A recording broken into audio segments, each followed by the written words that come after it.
तो हाँ, जैसे कि मैंने अपने कम्युनिटी पोस्ट में कुछ देर पहले कहा था कि एनिमे रैंक्स, जिसको आप जानते हो एनिमे का एक्सप्लेनर जो है, उसका सेकंड चैनल नोटी रैंक्स, जिस पर वो मानवा एक्सप्लेन करता है, वो जोशवा की सीरीज उसने वहीं पर ही शुरू कर दी है। तो उसकी तबीयत बहुत ज्यादा खराब है, मतलब कि वो हॉस्पिटल में है। उसने शायद ये बात अपनी कम्युनिटी में खुद भी बताई थी, लेकिन बहुत सारे लोगों को अब तक शायद से रियलाइज नहीं हुआ कि वो बीमार है और वो हॉस्पिटल में है। मैं ये बात शेयर तो करना चाहता था, लेकिन मुझे ऐसा लग रहा था कि ये बात हमें खुद तक ही रखनी चाहिए, क्योंकि जब भी हम कोई कम्युनिटी लगाते हैं अपने रिलेटेड, तो कोई देखता ही नहीं है। और सीरियसली ये हर एक क्रिएटर को बहुत ज्यादा हर्ट करता है। अगर कल को उसको कुछ हो जाता है तो भाई उसको सब्सक्राइबर्स होने के नाते तुम जाके सपोर्ट करो, ना कि तुम बोलो कि भाई तू तो गायब हो गया, ये हो गया, वो हो गया। हाँ, अगर मेरे जैसा बंदा हो जो कि ठीक ठाक हो और अपना टाइम वेस्ट करो, वो एक अलग बात। लेकिन भाई कम्युनिटी में उसने बता दिया कि वो हॉस्पिटल में है, और फिर भी बहुत सारे लोग उसके कमेंट में बोल रहे थे कि भाई कहाँ मर गया। और सीरियसली ये बड़ी दुख की बात है। वो बंदा हॉस्पिटल में होने के बावजूद भी मुझे बोला कि जाकर एक वीडियो पर्सनली मेरे लिए बना लो, ताकि मेरे जितने भी सब्सक्राइबर हैं, कुछ लोगों को पता है और कुछ को नहीं, तो उनको ये ना लगे कि मैं गायब हो गया, या फिर मैंने अपने चैनल को अबैंडन कर दिया, या फिर मैं उनके लिए वीडियो ही नहीं बनाना चाहता। देख रहे हो एक क्रिएटर अपने सब्सक्राइबर को लेकर कितना सीरियस है। तो यह आप लोगों से भी उम्मीद है कि सिर्फ एनिमे रैंक्स नहीं, बल्कि बाकियों को भी जरूर इस तरह अगर मुसीबत में तुम साथ दोगे तो उसको बड़ा अच्छा लगेगा। लेकिन फिलहाल मैं इस चैनल पर वीडियो डाल रहा हूँ और उसने थोड़ा सा खुद भी बोला है, तो वो आप जरूर सुन लिए कि वो क्या कहना चाहता है। दोस्तों, मैं एक लम्हा लेके फौरन से सीधा पॉइंट पे आऊँगा। जैसे कि आप में से काफ़ी लोग को पता भी होगा कि मैं हॉस्पिटल से डिस्चार्ज हुआ, और काफ़ी लोग मुझसे वीडियोस की डिमांड कर रहे थे, जो कि ठीक भी है। मैं खुद भी बनाना चाहता था, लेकिन बिल्कुल हिम्मत नहीं हो रही थी मुझसे, बिल्कुल भी नहीं हो पा रहा था। और इस सिचुएशन से रिलेटेड मैंने ऑलरेडी कम्युनिटी सेक्शन में बताया भी था, लेकिन आई डोंट नो, किसी ने देखी ही नहीं वो। और इसके बावजूद भी लोग फिर यही कमेंट कर रहे थे कि भाई कहाँ मर गया है, जिंदा है, वीडियो डाल। तो ये ठीक है, समझ में आता है। और मेरी तबीयत इतनी ज़्यादा ख़राब थी, तो मैंने नोटी से कहा था कि मेरे लिए यार कोई वीडियो ही वॉइस ओवर कर दो। दोस्तों, इसमें कुछ न्यू चैप्टर्स भी उसने इंक्लूड किया है। इस वीडियो को एंड तक ज़रूर देखना, और इसका नेक्स्ट पार्ट मेरे चैनल पे ही आएगा, मेरी आवाज़ में। और यार मुझे जो भी बीमारी है जो भी बीमारी है वो मैं ऑन कैमरा नहीं बताना चाहता, क्योंकि जो लोग ये सुनने के लिए तैयार नहीं है कि मैं हॉस्पिटल में हूँ, फिर भी लोग वीडियो मांग रहे थे, किसी ने पूछा तक नहीं, वो क्या ही समझेंगे। और अगर मैंने बताया भी तो लोग कहेंगे सिंपैथी लेता भाई। और सच कहूँ तो ये मेरे लिए काफ़ी ज़्यादा मुश्किल टाइम चल रहा है। मेरे दोनों चैनल डिमोनेटाइज है और मैं कुछ भी नहीं कमा रहा, कुछ भी नहीं। और इस सब के बावजूद भी इसमें कुछ ऐसे लोग भी थे जिन्होंने मुझे काफ़ी ज़्यादा सपोर्ट दिखाई। कुछ लोग मुझे इंस्टाग्राम पे भी रीच आउट कर रहे थे कि भाई तू कहाँ है, कैसी है तबीयत। उन्हीं लोगों के लिए मैं वापस आ रहा हूँ। दोस्तों, मैं लगातार बैक टू बैक अब वीडियोस लाया करूँगा। मैं पहले से काफ़ी ज़्यादा ठीक हो चुका हूँ, और हाँ, मैं डिजीज़ नहीं बताना चाहता ऑन कैमरा। तो दोस्तों, मैंने पिछली जोशवा की वीडियो में भी बताया था कि मेरा चैनल डिमोनेटाइज है और मैं कुछ भी नहीं कमा रहा। इसी वजह से मैंने एक नया चैनल क्रिएट किया, लेकिन ये फेस कैम वाला चैनल है। दोस्तों, मैं इसमें अपनी पर्सनैलिटी बेस्ड वीडियो बनाऊंगा, और अगर एक्सप्लेन भी करूंगा तो फेस के साथ करूंगा, ताकि ये वाला चैनल तो मेरा मोनेटाइज हो जाए और मैं कुछ तो कमाऊं। जो लोग मुझे सपोर्ट करना चाहते हैं, उसके लिंक को मैं कमेंट में पिन कर दूंगा। तुम लोग जाके उसके 1000 सब्सक्राइबर्स पूरे कर दो, ताकि मेरा चैनल मोनेटाइज हो सके। और दोस्तों, मैं वहाँ पे फेस कैम वीडियोस लाऊंगा, फेस कैम एक्सप्लेनेशन वगैरह। तो वहाँ पे मैं कौन सी मनहवा स्टार्ट करूँ फेस कैम के साथ, आप लोग मुझे बता सकते हैं और मैं शुरू कर दूंगा। मैंने काफी टाइम ले लिया। मैं उन सपोर्टर्स को एक बार फिर से थैंक यू कहना चाहूंगा, जिन्होंने मेरी तबीयत के लिए इंस्टाग्राम तक मुझे रीच आउट किया। तो थैंक यू यार। तो चलो वीडियो शुरू कर।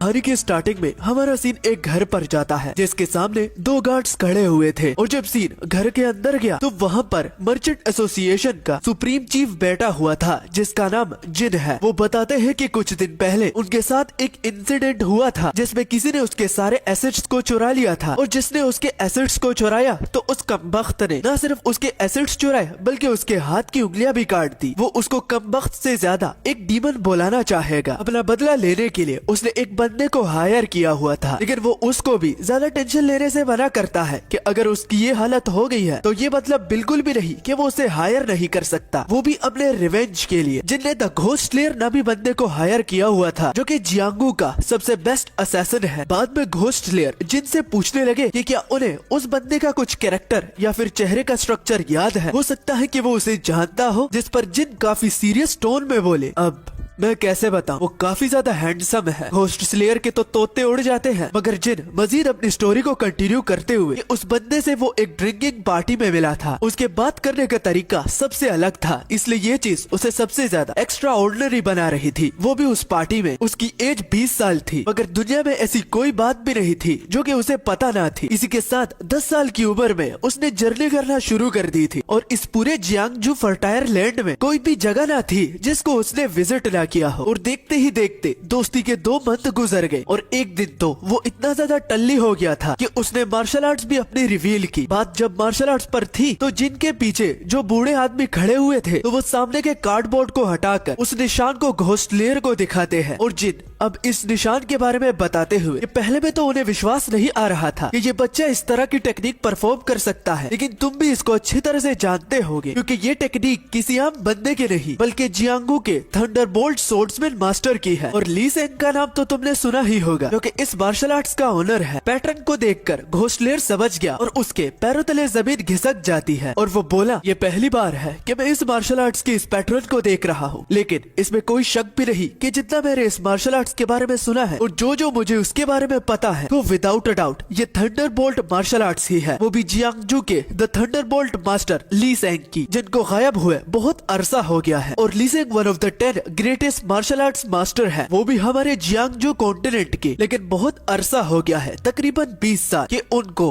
उस द ग्रेटेस्ट ऑर्थोडॉक्स वॉर के बाद किसी ने देखा नहीं। वो एकदम से घोस्ट की तरह वैनिश हो गए। हालांकि ऑर्थोडॉक्स वॉर को 20 साल हो गए हैं, लेकिन किसी को उनके आज तक पता नहीं कि वो कहां पर है, क्या वो मर गए हैं या फिर वो जिंदा है। घोस्ट के एक्सप्रेशन को देखकर जिन बोलने लगे, हमारे भी रिएक्शन बिल्कुल तुम्हारी तरह थे जब मैंने इस पैटर्न को देखा, लेकिन मैं कंफर्म नहीं था, बट मेरी ये जो सस्पिशियस थी तो ये कंफर्म हो गई, वो भी उस मार्शल आर्ट स्टॉर्म को देखने के बाद जो कि उसने होल्ड किया हुआ था। जिनके पर्सपेक्टिव से उसने थंडरबोल्ट मास्टर को मार दिया होगा और उसकी सीक्रेट टेक्निक को चुरा लिया होगा जो कि किसी खजाने से कम नहीं, क्योंकि उस मार्शल आर्ट्स को खरीदने के लिए लोग लाखों के पैसे दे सकते हैं, जिसमें से पहला beginning with the life and death swordsman. और इसके अलावा जियांगजू के सबसे बड़े बड़े मार्शल आर्टिस्ट ली सेंग की मार्शल आर्ट्स को हासिल करना चाहते थे तो किसी के हाथों वो लगी भी नहीं। मगर सिर्फ ये नहीं बल्कि टॉप 10 मास्टर में से एक ने, जिनका नाम इयोन मू था और उनका निकनेम द डीमन सोर्ड, वो भी ली सेंग की मार्शल आर्ट्स को हासिल करने पर नाकाम रहे। हाउएवर जिनने उस लड़के को ढूंढने के लिए जब भी किसी को भेजा तो वो कभी वापस नहीं आया। वो हमेशा उसकी लोकेशन का पता लगा लेता, चाहे जिन कहीं भी चुप जाता, मगर उस बच्चे को जियांगजू कॉन्टिनेंट का चप्पा चप्पा छान पता है। मगर सेकंड लास्ट बारी वो उसके पास आकर उसके सारे एसिस्ट को ले गया और साथ में उसके हाथ की उंगलियां भी काट दी। मगर जाते वक्त तुम्हें पता है कि उसने मुझे क्या बोला, कि उसको ये करने में बहुत ज्यादा मजा आ रहा है और रीजन देना तो उसका बनता ही नहीं कि उसे ऐसा क्यों नहीं करना चाहिए था, बस उसने ये सब मजे के लिए किया। इन सारी बातों को सुनकर द घोस्ट स्लेयर इतना तो एक्सपेक्ट कर सकता है कि एक 20 साल बच्चा जिसने द थंडरस्टॉर्म मास्टर को हराया है वो क्यों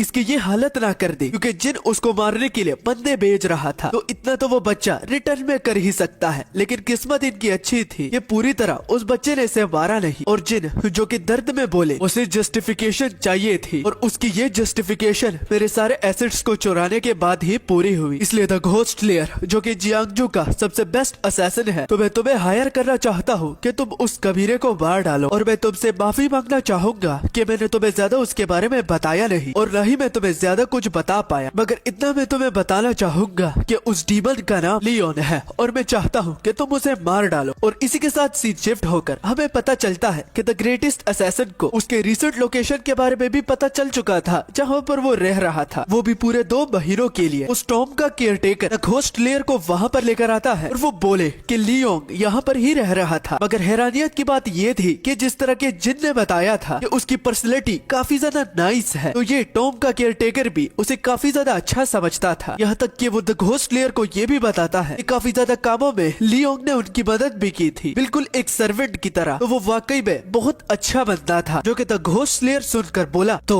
जिनकी बात कंफर्म होती है कि उस बच्चे के बात करने का तरीका उसे अलग बनाती है और मजीद इन्वेस्टिगेशन करते हुए उसे ये भी मालूम पड़ता है कि कुछ लड़कियां उसे यंग मास्टर या फिर एलिगेंट प्रिंस या फिर प्रिंस चार्मिंग में बुलाती थी, क्योंकि उनके पास ज्यादा पैसा तो नहीं मगर रोमांस बाकी बातों में उनकी बात ही अलग थी, इसलिए शहर की सारी लड़कियां उसे पसंद करती थी और वो जब गाते थे तो सारे लोग उनके सुर में खो जाते थे। मगर कुछ रिच पर्सन्स के लिए लियोन किसी डिजास्टर से कम नहीं था, जो कि उनके एसेट्स को भी चुरा के ले गया और उनकी उंगलियां भी काट दिया। और एडिशनली कुछ और लोगों के लिए वो एक बेवकूफ था, जो कि गैम्बलिंग में अपना सारा पैसा लगाकर कि ये फ्यूचर फॉर्च्यून के लिए ज्यादा पैसा कलेक्ट करना चाहता है, तो वो बेवकूफ गैम्बलिंग में सब कुछ हार जाता। मगर उसकी कंपनी सब लोगों को पसंद आती थी और मजीद इन्वेस्टिगेशन के नाम पर उसकी तारीफ को सुनकर आखिर में द ग्रेट असैसिन को पता चलता है कि उसकी लास्ट इन्फॉर्मेशन ये थी कि वो किसी मुरीब टूर्नामेंट में कम्पीट करने के बारे में बता रहा था। घोस्ट लेयर के पर्सपेक्टिव से ये पहला ऐसा बंदा है जिसके इन्वेस्टिगेशन करते वक्त उसे तारीफों के साथ साथ काफी खौफनाक बातें भी पता चलती हैं, लेकिन वो सिर्फ अमीर लोगों को ही टारगेट करता है। गरीबों के सामने वो बिल्कुल एक एलिगेंट प्रिंस की तरह है। इसलिए द घोस्ट लेयर क्यूरियस होता है कि आखिर ये कमीना है कौन। लास्ट में द घोस्ट लेयर जानना चाहता है कि क्या जाने से पहले उसने कुछ और बताया था, तो उस टॉम्ब ओनर से पता चलता है कि उसने ये जरूर कहा था कि जिस लाइफ का वो वेट कर रहा था, जिसको वो द ग्रैंड लाइफ बोलता था, तो उसको शुरू करने का वक्त आ गया है। अगर इससे पहले उसका एक गोल था, वो भी सबसे काबिल औरत को ढूंढने का जो कि उसका ख्याल रख सकती। तो इस वाली बात को सुनकर घोस्ट लेयर अब कहने लगा कितना अजीब बंदा है, मगर खैर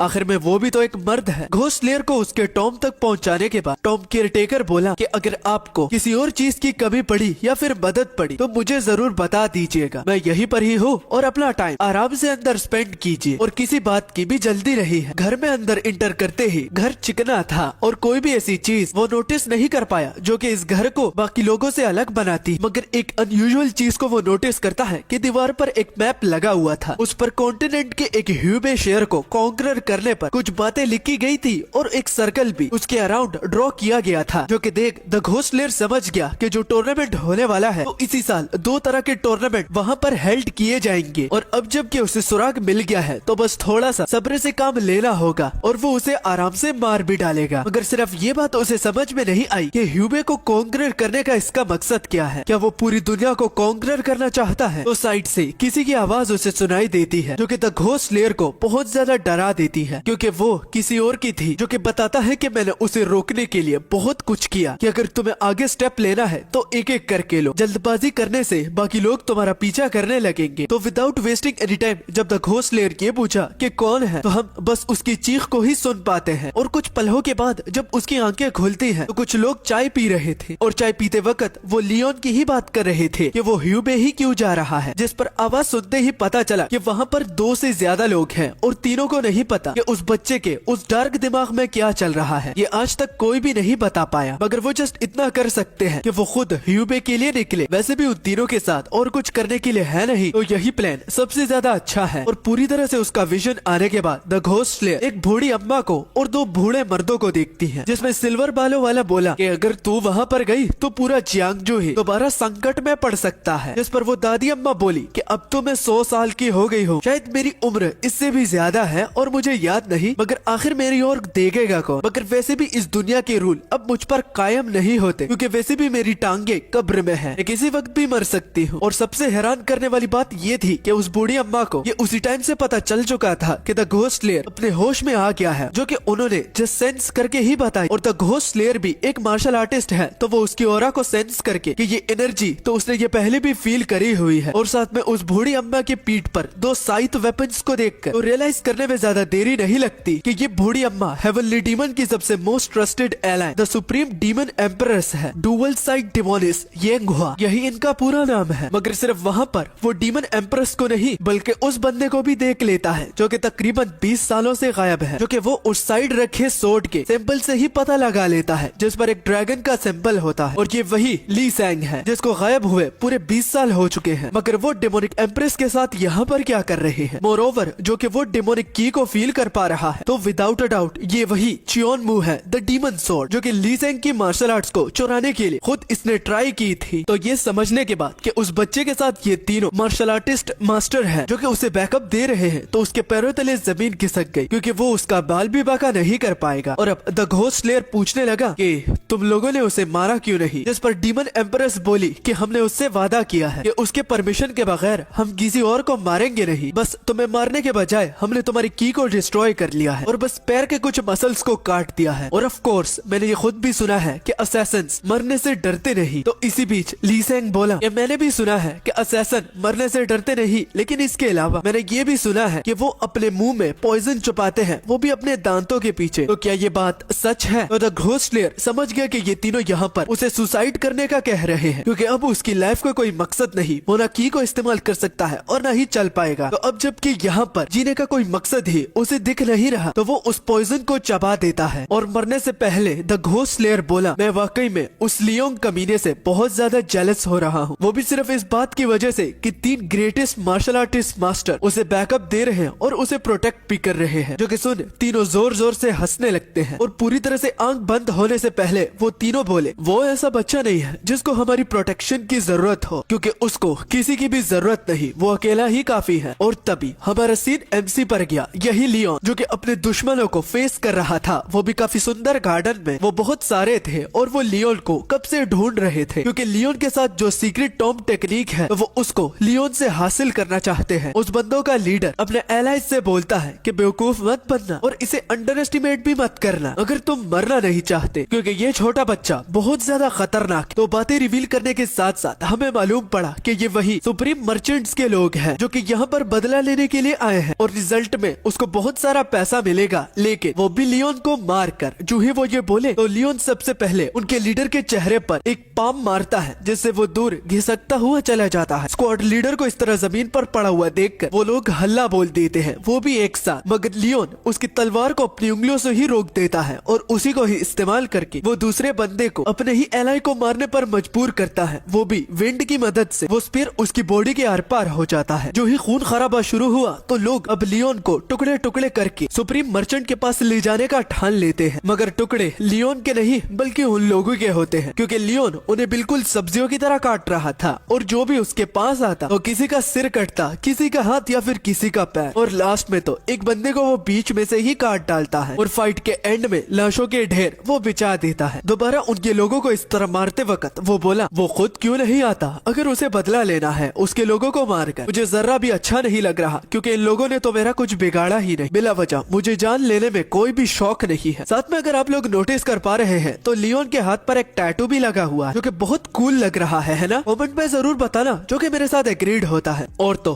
क्या उसकी उंगलियां काटना इनफ नहीं था? क्या मुझे उस मोटे सांड को उसी वक्त ही मार देना चाहिए था? लगता है नेक्स्ट टाइम जब वो मेरे हाथों लगेगा तो उसे मारना ही एक अच्छा ऑप्शन है, ताकि वो बिला वजह लोगों को उसकी मौत तक ना भेजे। और एक मजे की बात बताऊं, लियोन जो है वो हमारे एब्सोल्यूट रिग्रेशन का जो एमसी है, हेवनली डीमन के बेटे की बात कर रहा हूँ। एब्सोल्यूट रिग्रेशन वाला हीरो जिसका नाम अभी तक हमें बताया नहीं गया, तो ये उसका पूर्वज है और इसका राइटर भी एक है, मगर ये मैंने एक्सपेक्ट नहीं किया था कि लियोन एब्सोल्यूट रिग्रेशन के एमसी का पूर्वज होगा। एंड देन हमारी कहानी एक अलग सा मोड़ ले लेती है, जहाँ पर हमें बताया जाता है कि जो कोई भी उस वॉर में अपनी सोर्ड को उठाता और जिन जिन लोगों ने उस ऑर्थोडॉक्स के सबसे बड़ी वॉर में हिस्सा लिया था तो कोई भी नहीं बचा था, सारे लोग मारे जा चुके थे। वो ऑर्थोडॉक्स की सबसे बड़ी डेमोनिक वॉर थी और किसी ने भी ये प्रिडिक्ट नहीं किया हुआ था कि वो वॉर पूरा 13 सालों तक चलेगी। एक ऐसी जंग जिसके रुकने का कोई नामो निशान नहीं था। खून, लाशें, मौत, बेबस जिंदगी, किसी को भी उस वॉर ने नहीं छोड़ा था। हाउएवर वो वॉर जो कि 13 सालों तक चल रही थी तो अनएक्सपेक्टेडली एकदम ही विदाउट एनी ट्रूस, बिना किसी सबूत के वो रुक गई, जिसका कारण आज तक किसी को पता नहीं चला। और यहाँ तक अब इस बात को पूरे 20 साल हो चुके हैं, लेकिन कोई भी आज तक वो पता ना लगा पाए कि उस वॉर के रुकने का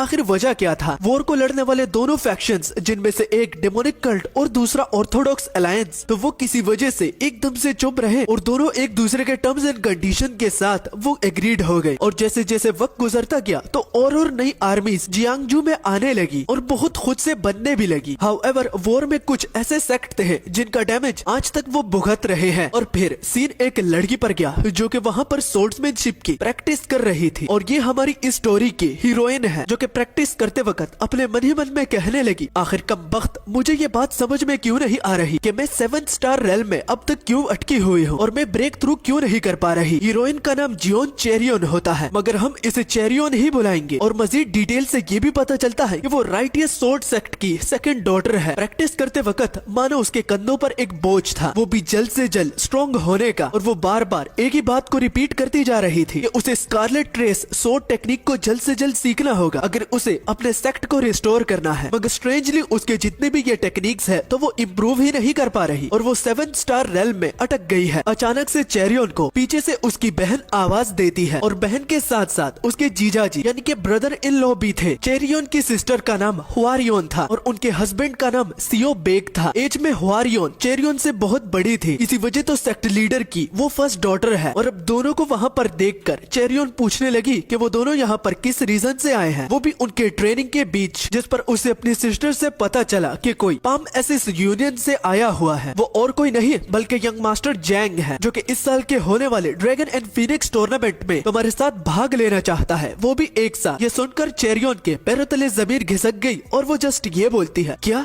मगर आखिर क्यों? और तभी इस बात को साइड रखे हमें स्टोरी का नरेटर इस टूर्नामेंट के बारे में बताता है कि इस सेंट्रल प्लेन में जितने भी टूर्नामेंट्स होते हैं तो उनमें से सबसे ज्यादा 2 ऐसे टूर्नामेंट्स हैं जो कि सबसे ज्यादा स्टैंड आउट करते हैं, मतलब कि आसान लफ्जों में सबसे ज्यादा फेमस, जिसको सब लोग देखने के लिए उतावले होते हैं। पहला tournament the heavenly dragon tournament है, जो कि अंडर द हेवंस सबसे ग्रेटेस्ट मार्शल आर्ट्स टूर्नामेंट है, जहाँ पर सेक्ट, उनका ऑनर और उनकी अपनी जानें भी दांव पर लगी होती हैं। इसलिए तो उसे जियांगजू के हर एक कॉन्टिनेंट से लोग देखने के लिए आते हैं और यही द हेवनली ड्रैगन टूर्नामेंट है। और एज पर जवान मार्शल आर्टिस्ट के लिए, चाहे वो लड़का हो या फिर लड़की, उनके लिए the dragon and Phoenix tournament रखा गया होता है, जहां पर यंग राइजिंग स्टार्स को अपने मार्शल आर्ट्स दिखाने का मौका मिलता है और बाकी लोगों को भी सेक्ट की नजरों में आने का एक चांस मिलता है। इस साल किसी वजह से दोनों टूर्नामेंट्स को एक ही शहर में हेल्ड किया जा रहा है, वो भी ह्यूबे। और ड्रैगन एंड फीनिक्स टूर्नामेंट को पेयर्स में लड़ा जाता है, यानी कि तुम्हारे साथ एक पार्टनर जरूर होना चाहिए। और इसी वजह से मास्टर जैंग चेरियन को अपना पार्टनर बनाना चाहते हैं, जिस पर चेरियन अपने मन ही मन बोली, एक तो ये कमीने लोग लड़का और लड़की को पेयर बना के टूर्नामेंट को ज्वाइन करने का कह रहे हैं, और ऊपर से अगर मैं उस ठरकी लड़के जैंग के साथ पार्टनर बन जाती हूँ तो मुझे तो बिल्कुल भी इस टूर्नामेंट में हिस्सा नहीं लेना। इसलिए वो साफ अपनी बहन से कहती है कि नहीं, मुझसे ये बिल्कुल भी नहीं होगा। और भड़कती हुई अपनी सिस्टर को ये बताकर कि अगर वो किसी और को चुन लेती तो तब भी वो उसे मंजूर होता, लेकिन जैंग जैसा लड़का वो बिल्कुल भी उस ठरकी लड़के के साथ पार्टनर बन के जाने का तो ख्वाब छोड़ ही दे। बड़ी बहन होने के नाते वो कहने लगी, गुस्सा करने का कोई भी फायदा नहीं, अगर ठंडे दिमाग से सोचते हो तो इसमें तुम्हारा ही फायदा है। और बेचारा जीजा जी तो मानो 2 बहनों की लड़ाइयों में तो गायब ही हो जाता है। बड़ी बहन बाद में ये कहकर कि शायद वो भूल चुकी है कि चेरियन बार बार खुद ये कहती है कि वो उनके सेक्ट को दोबारा रिस्टोर करेगी, तो अगर वो फीनिक्स ड्रैगन टूर्नामेंट में जैंग के साथ सेलेक्ट हो जाती है तो उसको बहुत सारे प्रेस्टीज का फायदा भी होगा। हाउएवर अगर वो पाम एसेंस के अगेंस्ट जाती है तो अपनी बड़ी बहन की पूरी बात ना सुनते हुए चेरियन वहाँ से निकल पड़ती है और जस्ट ये बोलकर कि उस मक्कार लड़के के साथ तो बिल्कुल भी नहीं, इससे अच्छा वो इस टूर्नामेंट में सेलेक्ट ही ना हो। और अगर उन्हें इतना ही शौक है तो वो खुद अपनी एज के बारे में झूठ बोलकर उसके साथ क्यों नहीं चली जाती, तो वो ये कहकर वहाँ से भाग निकलती है। हुआरियोन बड़ी ही परेशान हुई, मगर उसका हस्बैंड ये कहकर कि उसकी सिस्टर इन लॉ का टेम्पर बिल्कुल उसकी बड़ी बहन पर ही गया है, तो भाई तू मरना चाहता है क्या? जल्द ही बेक मरने वाला है, क्योंकि पता होना चाहिए कि पसंदीदा औरत का गुस्सा कितना डरावना होता है। बाद में सीन बाजार पर गया, जहाँ पर सब लोग उसी टूर्नामेंट को लेकर बात कर रहे थे, जहाँ पर सुनने में आता है कि सुप्रीम चीफ ने अपनी एक और उंगली को गवा दिया है, और इस बात को वो काफी खुशी से भी कह रहे थे, यानी कि इसका मतलब वो चाहते ही थे कि उनको इस फाइट लड़ने में दोबारा से एक नुकसान हो। मगर इन सब से ज्यादा चेरियन को अपनी ही पड़ी हुई थी, क्योंकि अब जबकि वो इस यूनियन एसेंस सेक्ट के यंग मास्टर के प्रपोजल को रिजेक्ट कर दिया है, तो इसके अगेंस्ट में वो उनके फैमिली के खिलाफ कोई स्टेप ना उठाए जस्ट बिकॉज वो एक पावरफुल फैक्शन है। तो क्या वो इसका मतलब कुछ भी कर सकते हैं अगर कोई उनकी बात को मानता भी नहीं? तो यही ख्यालात चेरियन के दिमाग में चल रहे थे। जो ही चेरियन की बात खत्म हुई तो साइड 2 बंदे आपस में लड़ना झगड़ना शुरू कर देते हैं, क्योंकि दोनों के पर्सपेक्टिव अलग है। और एक पावरफुल था तो वो उसे जान से मारने की धमकी दे रहा था, जिस तरह चेरियन की बात थी तो बिल्कुल वैसा ही हो रहा है। एक दूसरे को हर्ट करना और साथ में एक को उसकी औकात और नीचा दिखाना, तो ये तो इस दुनिया का एक रूल है। जब ताकत आपके हाथों में हो तो आप कोई सा भी कांड कर सकते हो, कानून आपको रोकेगा नहीं। आप खुद के गलत काम अपने से अंडर क्लास के लोगों से करवा सकते हो, वो भी पावर और पैसों की मदद से। तो यही अब इस दुनिया और जियांगजू कॉन्टिनेंट का एक हिस्सा बन गया है। चेरियन पूरी तरह से गलत नहीं, लेकिन ये सिर्फ मानवा में नहीं बल्कि रियल वर्ल्ड में होता है, और बहुत सारे केसेस आप लोगों ने देख भी लिए होंगे। बात के साथ एग्रीड करते हो तो नीचे कमेंट सेक्शन में एग्रीड जरूर लिखना। तभी पीछे हमारी हीरोइन आवाज सुनती है, जिसमें से कोई leader of the the Murim alliance को आवाज पुकार रहा था। तो वो दरअसल एक स्किट था जिसमें लोग खुद से ही मसाला ऐड कर रहे थे, क्योंकि हिस्ट्री में ये लिखा हुआ है कि वो ऑर्थोडॉक्स और डेमोनिक फैक्शन के बीच में जो वॉर हुई थी तो वो एक ऐसे रीजन से रुक गई थी जिसका आज तक किसी को पता नहीं, लेकिन लोग खुद से ही स्टोरी बनाकर कि ऑर्थोडॉक्स ने उस फाइट को जीत लिया था और डेमोनिक फैक्शन पूरी तरह से खत्म हो गया। तो यही उस स्किट की वो एंडिंग दिखा रहे थे, जिसके साथ कुछ लोग एग्रीड होकर, मगर कुछ लोग क्यूरियस होकर सवाल करने लगे कि क्या सच में इसी तरह ही हुआ। तो इस स्किट की एंडिंग से हमारी हीरोइन बोली ये क्या बकवास हो रहा है, क्योंकि सब लोग अच्छी तरह से जानते हैं कि उस फाइट का अंत किसी को भी पता नहीं। हालांकि ये एक स्किट है, मगर फिर भी इन लोगों को फजूल की खबरें नहीं पहुंचानी चाहिए। एंड देन हमारे मेन प्रोटैगनिस्ट की एंट्री हुई, जिसके सेम थॉट्स थे इस स्किट को देखने के बाद, जिसमें वो डेमोनिक फैक्शन की साइड लेकर बोला कि उनके साथ जो टेक्निक थी 9 कैलेमिटीज डेमोनिक टेक्निक, जिसको द इनविंसिबल डेमोनिक आर्ट बुलाया जाता था, तो एक 1v1 फाइट में कोई भी उसे नहीं हरा सकता अगर डेमोनिक फैक्शन के लीडर उसे सीख लेते हैं। और यहाँ पर इस स्किट में ये लोग ये दिखा रहे हैं कि ऑर्थोडॉक्स के लीडर ने उस फाइट को जीता था, तो ये तो बिल्कुल भी नहीं हो सकता, वो भी उस मार्शल आर्ट्स की वजह से। मोर ओवर जो ऑर्थोडॉक्स की ये बात कर रहे हैं, तो वो जंग इतनी आसानी से तो खत्म नहीं हुई थी, ये बात तो सबको मानना ही पड़ेगा। मगर जब चेरियन पर सीन गया, तो वो तो जस्ट इस बात को लेकर हैरान थी कि एक स्ट्रेंजर उसके साथ क्यों बात कर रहा है। और मजीद कन्वर्सेशन को बढ़ाने के लिए हमारा लियोन चेरियन से बोलता है कि यहाँ पर इसका पहला दिन है और उसे प्यास बहुत ज्यादा लगी है, तो आसपास की दुकानों का उसे पता नहीं, तो क्या वो उसे कंपनी देगी, बदले में उसको जो भी पीना है तो उसका लियोन ही पैसा देगा। चेरियन को लगा कि इतने इनोसेंट फेस के साथ बड़ी ही घटिया हरकत कर रहा है, और उसके ऑफर को रिजेक्ट करती हुई चेरियन ये कहकर कि अगर तुम मार्शल आर्टिस्ट हो तो उसी की तरह ही एक्ट करो, क्योंकि मेरे बहुत सारे काम है और वो तुम्हारे इस काम से तो बहुत ज्यादा इंपॉर्टेंट है, इसलिए मैं यहाँ से जा रही हूँ। मगर जाते जाते उसको लास्ट में ये बात बोलकर कि क्या उसे ऐसा नहीं लगता कि ये जियांगजू बहुत भटक गया है, शिवलरी और आइडियलिज्म वो तो कब के ये लोग अबैंडन कर चुके हैं, ये वो वाला जियांगजू नहीं जो कि पहले था, क्योंकि ये जगह मूर्खों से भरी हुई है ना। मैंने ठीक कहा ना कि ये जगह पैथेटिक है। जो कि सुन अब चेरियन को गुस्सा आ रहा था, मगर वो खुद को कंट्रोल कर लेती है, क्योंकि अगर वो बाकी लोगों को मूर्ख बुला रहा है तो वो भी तो जियांगजू में ही रह रहा है। ये कहकर वो वहाँ से चली जाती है, मगर अंदर ही अंदर लियोन ये बोला कि मैं जो कह रहा था तो पूरी तरह से जियांगजू ये डिजर्व नहीं करता, मगर इसमें रहने वाले कुछ इंडिविजुअल बेवकूफों की वजह से मैंने वो सब कुछ कह दिया। मगर चेरियन का इंप्रेशन हमारे लियोन पर काफी अच्छा गहरा असर किया है। वो मुस्कुराता हुआ अपना मुंह मोड़कर दोनों अपने अपने रास्ते निकल लेते हैं। अगला सीन एक इन पर होता है, मतलब कि एक रेस्टोरेंट जहाँ पर बहुत सारी भीड़ लगी हुई थी। भीड़ में कुछ लोग उसी टूर्नामेंट की ही बात कर रहे थे, और इस साल ये भी जानने को मिला है कि बहुत घमासान फाइट्स उनको देखने को मिल सकती है, क्योंकि सब के सब यंग वॉरियर्स है, वो भी अपने अपने फैमिली के, जो कि आगे जाकर अपनी फैमिलीज के एल्डर्स बनेंगे। वो पहले से ही बेट लगाना शुरू कर देते हैं कि कौन जीतेगा और कौन हारेगा। कुछ देर के बाद वहाँ पर चेरियन भी है, जिसको देख सारे लोगों की नजर उस पर ही पड़ती है, मगर चेरियन इनमें इतनी ज्यादा भीड़ को देखकर बोली कि शायद ये टूर्नामेंट की वजह से ही इतनी भीड़ यहाँ पर लगी हुई है। इसी बीच वहाँ का एक सर्वेंट आया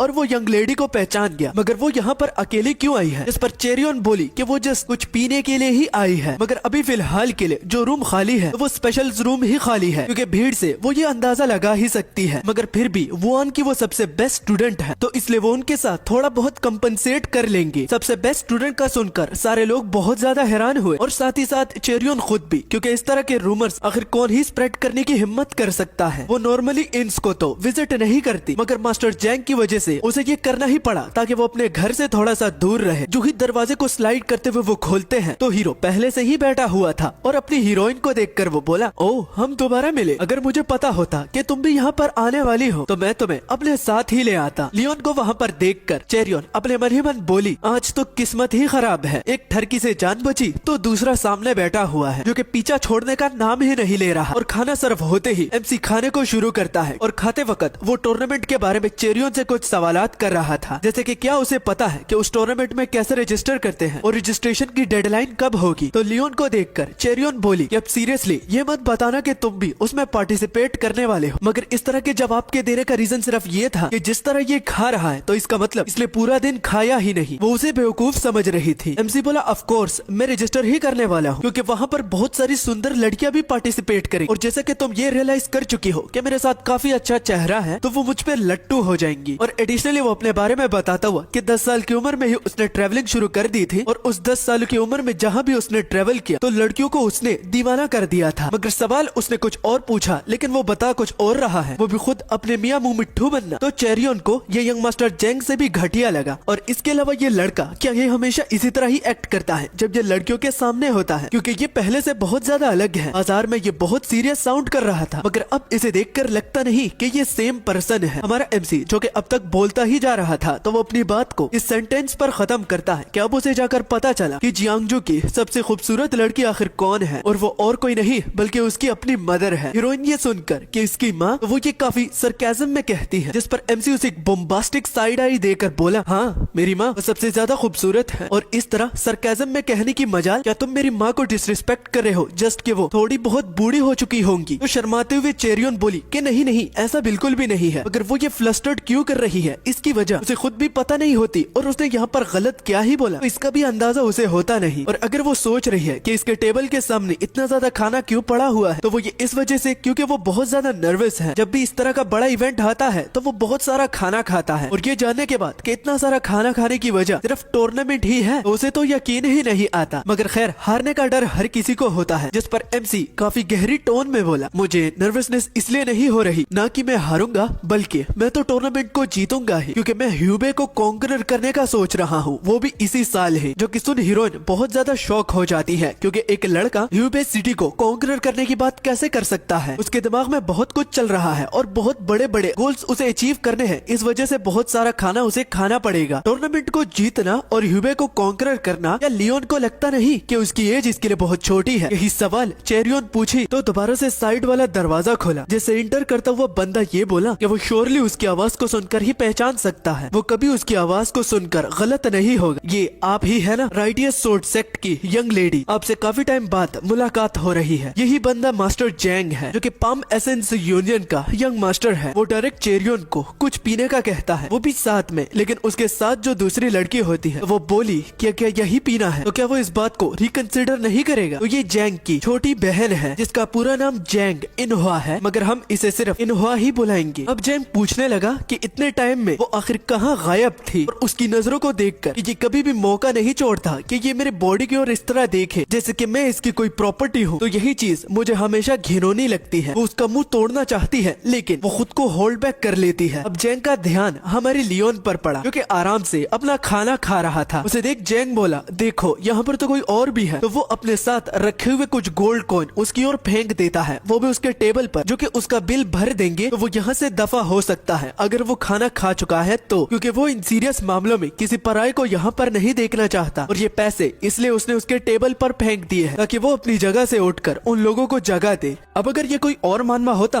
तो यहाँ पर एमसी क्या करता? एक ऑब्वियस सा जवाब कि वो इसकी बैंड बजा देता। मगर यहाँ पर जो हमारा लियोन है, तो वो जस्ट ये कहता है, नहीं ये काफी नहीं है। जिस पर मास्टर जैंग कहते हैं, क्या तुम्हारी बात का मतलब क्या है? तो एमसी एक्सप्लेन करता है, जैसे कि तुम देख सकते हो कि टेबल पर पहले से ही बहुत सारे डिशेस पड़े हुए हैं, और मैंने और भी ज्यादा ऑर्डर किए हैं, तो ये पैसे उसके लिए इनफ नहीं है। होपफुली तुम इस बात को समझ लो। अब जैंग गुस्सा होके बोला कि जितना मैं कह रहा हूँ उतना ही करो, मुझे गुस्सा मत दिलाओ। और तभी उसकी नजर हमारे एमसी के वेपन्स पर पड़ती है, जिसको देख वो ये समझने लगा कि इसके साथ ये वेपन्स है, इस वजह से ये इतना ज्यादा टफ एक्ट कर रहा है, और इसे बस कुछ बची कुछ मार्शल आर्ट्स ही आती होगी। एक बात तो जैंग को भी मानना पड़ेगा कि जितने इसके वेपन्स हैं और जितने वो बड़े बड़े हैं, तो ये वाकई में बहुत ज्यादा इंप्रेसिव है। वो क्यूरियस होता है कि क्या वो उसे उठा पाएगा, और जैसे ही वो उठाने लगा तो उसकी गांड फट गई, उसकी कमर में दर्द होने लगा। वो वेपन इतना ज्यादा भारी था, और बस उसके दिमाग में एक ही बात गूंज रही थी, ये कैसे मुमकिन है, मैं इसे उठा क्यों नहीं पा रहा? आखिर ये वेपन है या फिर एक बुलडोजर जिसको मैं उठा नहीं पा रहा? अब बात उसके ईगो पर आ जाती है, क्योंकि अगर वो उसे उठाता नहीं तो पीछे उसकी सिस्टर और उसके कुछ सबऑर्डिनेट है, तो उनके सामने उसका मुंह काला हो जाएगा। और कभी भी उसने बेइज्जती अपने सिस्टर और अपने सबऑर्डिनेट के सामने नहीं खाई, तो आज तो चाहे कुछ भी हो जाए तो वो इस वेपन को उठा कर ही रहेगा। अगर इसके लिए उसे अपने इंटरनल एनर्जी का भी इस्तेमाल क्यों ना करना पड़ा, मगर इस्तेमाल करने के बाद भी वो 1 इंच सिर्फ उस वेपन को उठा लेता है। और अब वो बोला, मानना पड़ेगा तुम्हारे वेपन्स बहुत ज्यादा भारी है, तुम इनसे एक्सरसाइज करते हो ना, जिससे तुम्हारे मसल्स ग्रोथ करे। एक अच्छा सा चाल उसने चला, जो कि सुन के सबऑर्डिनेट भी बोलते हैं, इसलिए तो मैं समझू कि मास्टर जैंग इसे उठा क्यों नहीं पा रहे। अच्छी बात है, वरना वो कुछ और ही समझ बैठते। मगर सिंपली उसके हाथ से अपना वेपन लेता हुआ हमारे एमसी बोला, नहीं ये मेरे सिर्फ मसल्स ग्रोथ के लिए तो बिल्कुल भी नहीं है। इस पर जेंग उसे बेवकूफ बुलाने लगा कि देखो उस वेपन को, इस साइज को देखो और इस वजन को, अगर ये एक ट्रेनिंग वेपन नहीं तो और ये क्या है। लियोंग जेंग के सवाल का जवाब देने ही वाला था कि जेंग अब उसे बड़े ही भारी आवाज में बोला, अच्छा तो अब तुम मेरा मजाक बनाओगे, तुम यहाँ पर ये साबित करना चाहते हो कि एक यंग मास्टर तुम्हारे इस घटिया से वेपन को उठा नहीं पा रहा और साथ में वो अपनी इंटरनल एनर्जी को भी रिलीज करने लगा। मगर टाइम से हमारी चेरियन वहाँ पर आकर इस फाइट को रोक लेती है क्योंकि वो अभी भी इनमें है और उनको ये बात अच्छे से पता होनी चाहिए। पीजे के मास्टर जेंग के कुछ सबऑर्डिनेट्स और उनकी सिस्टर बहुत शॉक हो जाती है और जेंग जो कि चेरियन की ओर देखकर कि इस तरह की नजरों से मुझे मत देख पगली वरना मैं पिघल जाऊंगा, मगर ये बताना कि तुम मुझ में इंटरेस्टेड हो ना। और वो उसका हाथ पकड़ लेता है और साथ में ये भी कहकर कि वैसे भी हम ज्वाइन करने वाले हैं, जैसे कि मैंने तुम्हें प्रपोजल भेजा था उस ड्रैगन फीनिक्स टूर्नामेंट के लिए, तो क्या कहती हो एक दूसरे को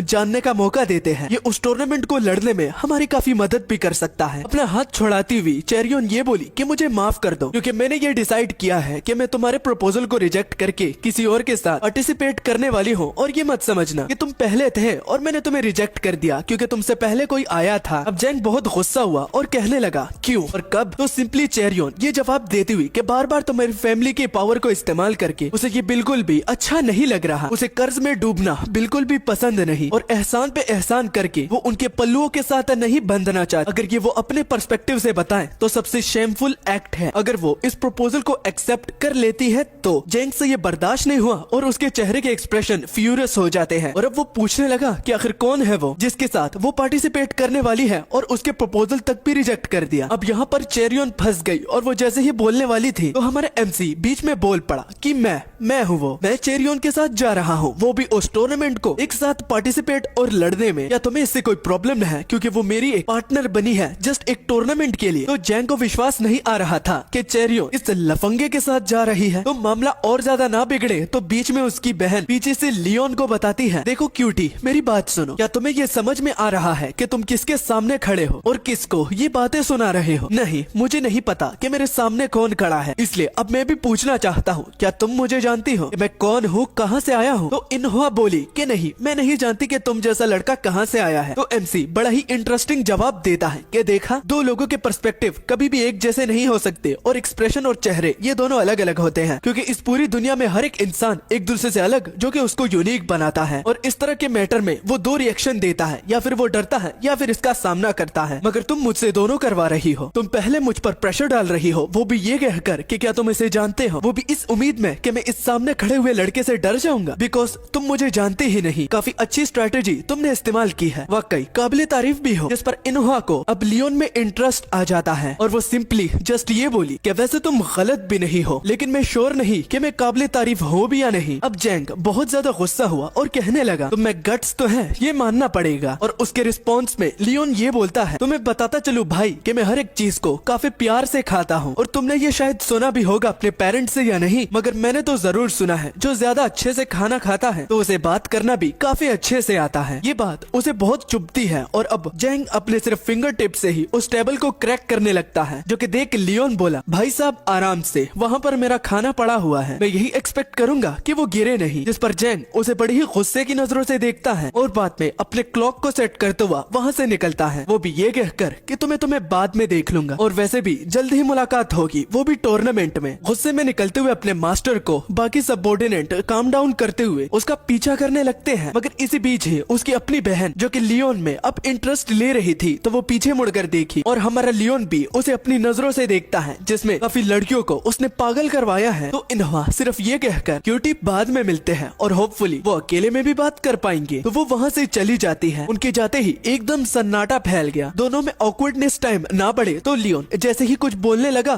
तो हमारी चेरियन की नजर उस टेबल पर जाकर पड़ती है जहाँ पर जेंग ने अपना हाथ धंसाया हुआ था। टेबल को डैमेज हुआ है और इसे ही देखकर चेरियन देखकर बहुत ज्यादा फ्रस्ट्रेट हो जाती है और वो भी ये कहकर कि अब तो मैं बड़ी मुसीबत में फंस गई हूँ। तो वो ये तक समझ जाती है कि जिस तरह का जेंग का गुस्सा है और उसको वो आज तक देखती आ रही है और जितने टाइम से वो जेंग को जानती है तो वो इतनी आसानी से इस मैटर को जाने तो नहीं देगा। तो लियोन के लिए वो एक खतरा बन चुका है जिसका इस बुद्धू को तो बिल्कुल भी पता नहीं कि इसने आखिर किससे पंगा लिया है। मगर जहाँ तक हमारे एमसी की बात हो रही है तो उसे तो इस बात से खक फर्क भी नहीं पड़ रहा था। वो तो चेरियन से इतना ही बोलता है कि अब जबकि हम इतना सब कुछ सह चुके हैं तो चलो अब चलते हैं, वो भी रजिस्ट्रेशन करने करने के लिए, ताकि हम दोनों उस टूर्नामेंट में साथ में हिस्सा ले पाए। और मैं प्लान को खुद ही रिजर्व करूंगा, बस तुम रास्ता दिखाओ सुंदर लड़की। रिजर्व का सुनकर अब चेरियन को एक बात समझ में नहीं आ रही थी, क्योंकि अब तक जितना भी एमसी बोला है तो उसे साफ साफ पता चलता है कि इस टूर्नामेंट में हिस्सा लेने के लिए ही वो सबसे ज्यादा उतावला हो रहा था। लेकिन अब उसे ये रिजर्व का नाम क्यों दे रहा है, जैसे कि इसका और भी कोई जरूरी काम है। तो एमसी बोला कि हाँ रिजर्व ही। लगता है लड़की तुम्हें मेरी बातों की समझ में नहीं है। खैर रहने दो, अब मैंने रिजर्व कर लिया है तो तुम मुझे रास्ता दिखा सकती हो। मगर चेरियन ये कहकर कि अब ये मत बताना कि जो तुम कह रहे थे कि तुम पार्टिसिपेट करने वाले हो, वो भी इस ह्यूबे को कॉन्करर करने के लिए, तो तुम द हेवनली ड्रैगन टूर्नामेंट की ही बात कर रहे थे, न कि इस ड्रैगन फीनिक्स टूर्नामेंट की। अब दोबारा से तुम लोगों को एक बात समझाता हुआ कि दोनों अलग अलग टूर्नामेंट में, एक में बच्चे लड़ते हैं और दूसरा में सेक्ट लीडर। सेक्ट लीडर की फाइट में क्या होता है कि एक सेक्ट भी खो देता है पावर और अपना इन्फ्लुएंस भी, अगर वो अपने अपोनेंट से हार जाता है। और अगर वो इस टूर्नामेंट में हिस्सा ले लेता, अगर जेंग ना आता, तो ये मानवा यहाँ पर ही खत्म हो जाती, क्योंकि ये इतना पावरफुल है। मगर अब तक हमने लियोन का जलवा नहीं देखा, तो मैं ये तुम लोगों के लिए तो बिल्कुल भी स्पॉइल नहीं करूंगा। तो दोबारा से एक ऑनेस्ट जवाब देते हुआ कि ऑफ कोर्स मैं ड्रैगन टूर्नामेंट में ही ज्वाइन करने वाला था। तो चेरियन ये बोली कि ओ वाओ, अगर तुम्हें इतनी अच्छी ही मार्शल आर्ट्स आती है तो तुमने उस कमीने को सबक क्यों नहीं सिखाया। तुम्हारी ये मार्शल आर्ट जिससे तुम उस ड्रैगन टूर्नामेंट को भी जीत सकते थे, तो ये जेंग के सामने क्यों बाहर नहीं निकली। तो एमसी जस्ट ये बोलकर कि वो बच्चों के साथ लड़ता नहीं, इसलिए उसको जाने दिया। तो इससे चेरियन बहुत ज्यादा शॉक हो गई और कहने लगी excuse me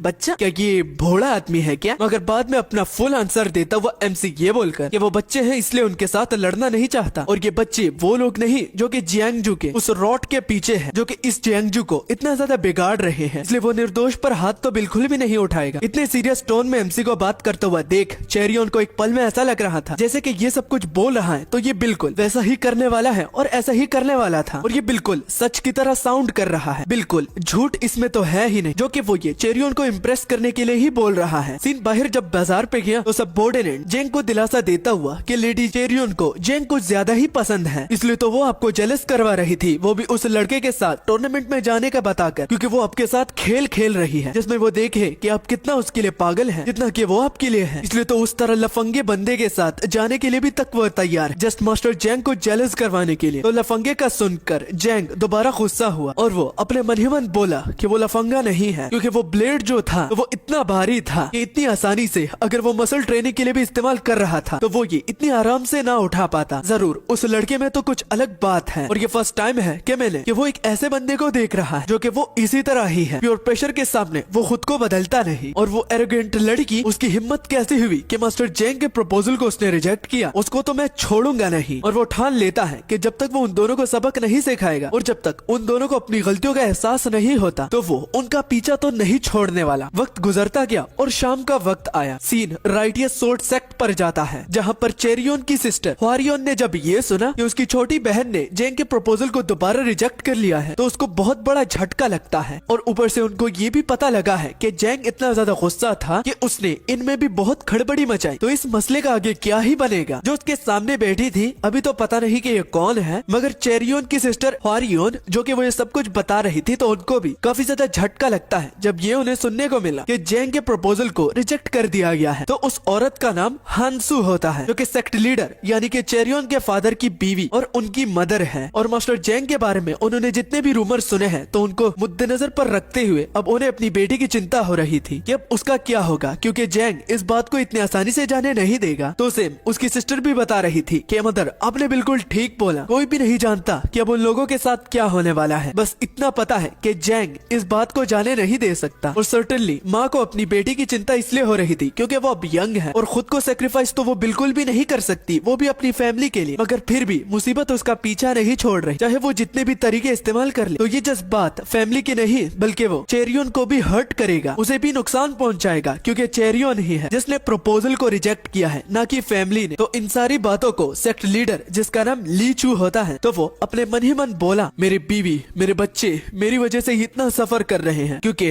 righteous sect sect leader इतना अमीर नहीं, उनकी इन्फ्लुएंस कम है। और देखो आज हम इस मैटर में अपनी बेटी की कुछ भी मदद नहीं कर पा रहा। और सेक्ट लीडर खुद को इस बात के लिए कोसने लगे क्योंकि जो उनकी परंपरा और सोर्समैनशिप टेक्निक है तो वो उनको टाइम पर मास्टर नहीं कर पाया, और अगर वो कर लेती तो आज उनका ये सेक्ट पावरफुल होता। इस तरह एसेंस यूनियन के सामने झुकना नहीं पड़ता। और अब ह्वारियन बोली अगर ये सब कुछ सच है और सच निकलता है तो ये एक बहुत ही सीरियस मैटर है, लेकिन सबसे पहले उन्हें उनकी सिस्टर को ढूंढना है। अगर पीछे से चेरियन आती हुई कि इसकी कोई भी जरूरत नहीं तो वो ये खुद एक्सेप्ट करती है कि जितना भी वो लोग बता रहे हैं और एक दूसरे के साथ डिस्कस कर रहे हैं तो वो सारा का सारा सच है। ओल्डर सिस्टर बड़ी ही गुस्सा हुई, मगर माँ अपनी बेटी की सेहत का पूछती है कि वो ठीक तो है ना, जैंग ने उसे कुछ नुकसान तो नहीं पहुंचाया। और जब उनका सेंटेंस मगर पर खत्म होना शुरू हुआ तो वो पूछी कि ये पीछे लड़का कौन है, जिस पर चेरियन अपने पेरेंट्स से काफी धीमे आवाज में बोली क्योंकि उससे शर्म और घबराहट दोनों हो रही थी कि मम्मी पापा ये वही लड़का है जिसके साथ मैं टूर्नामेंट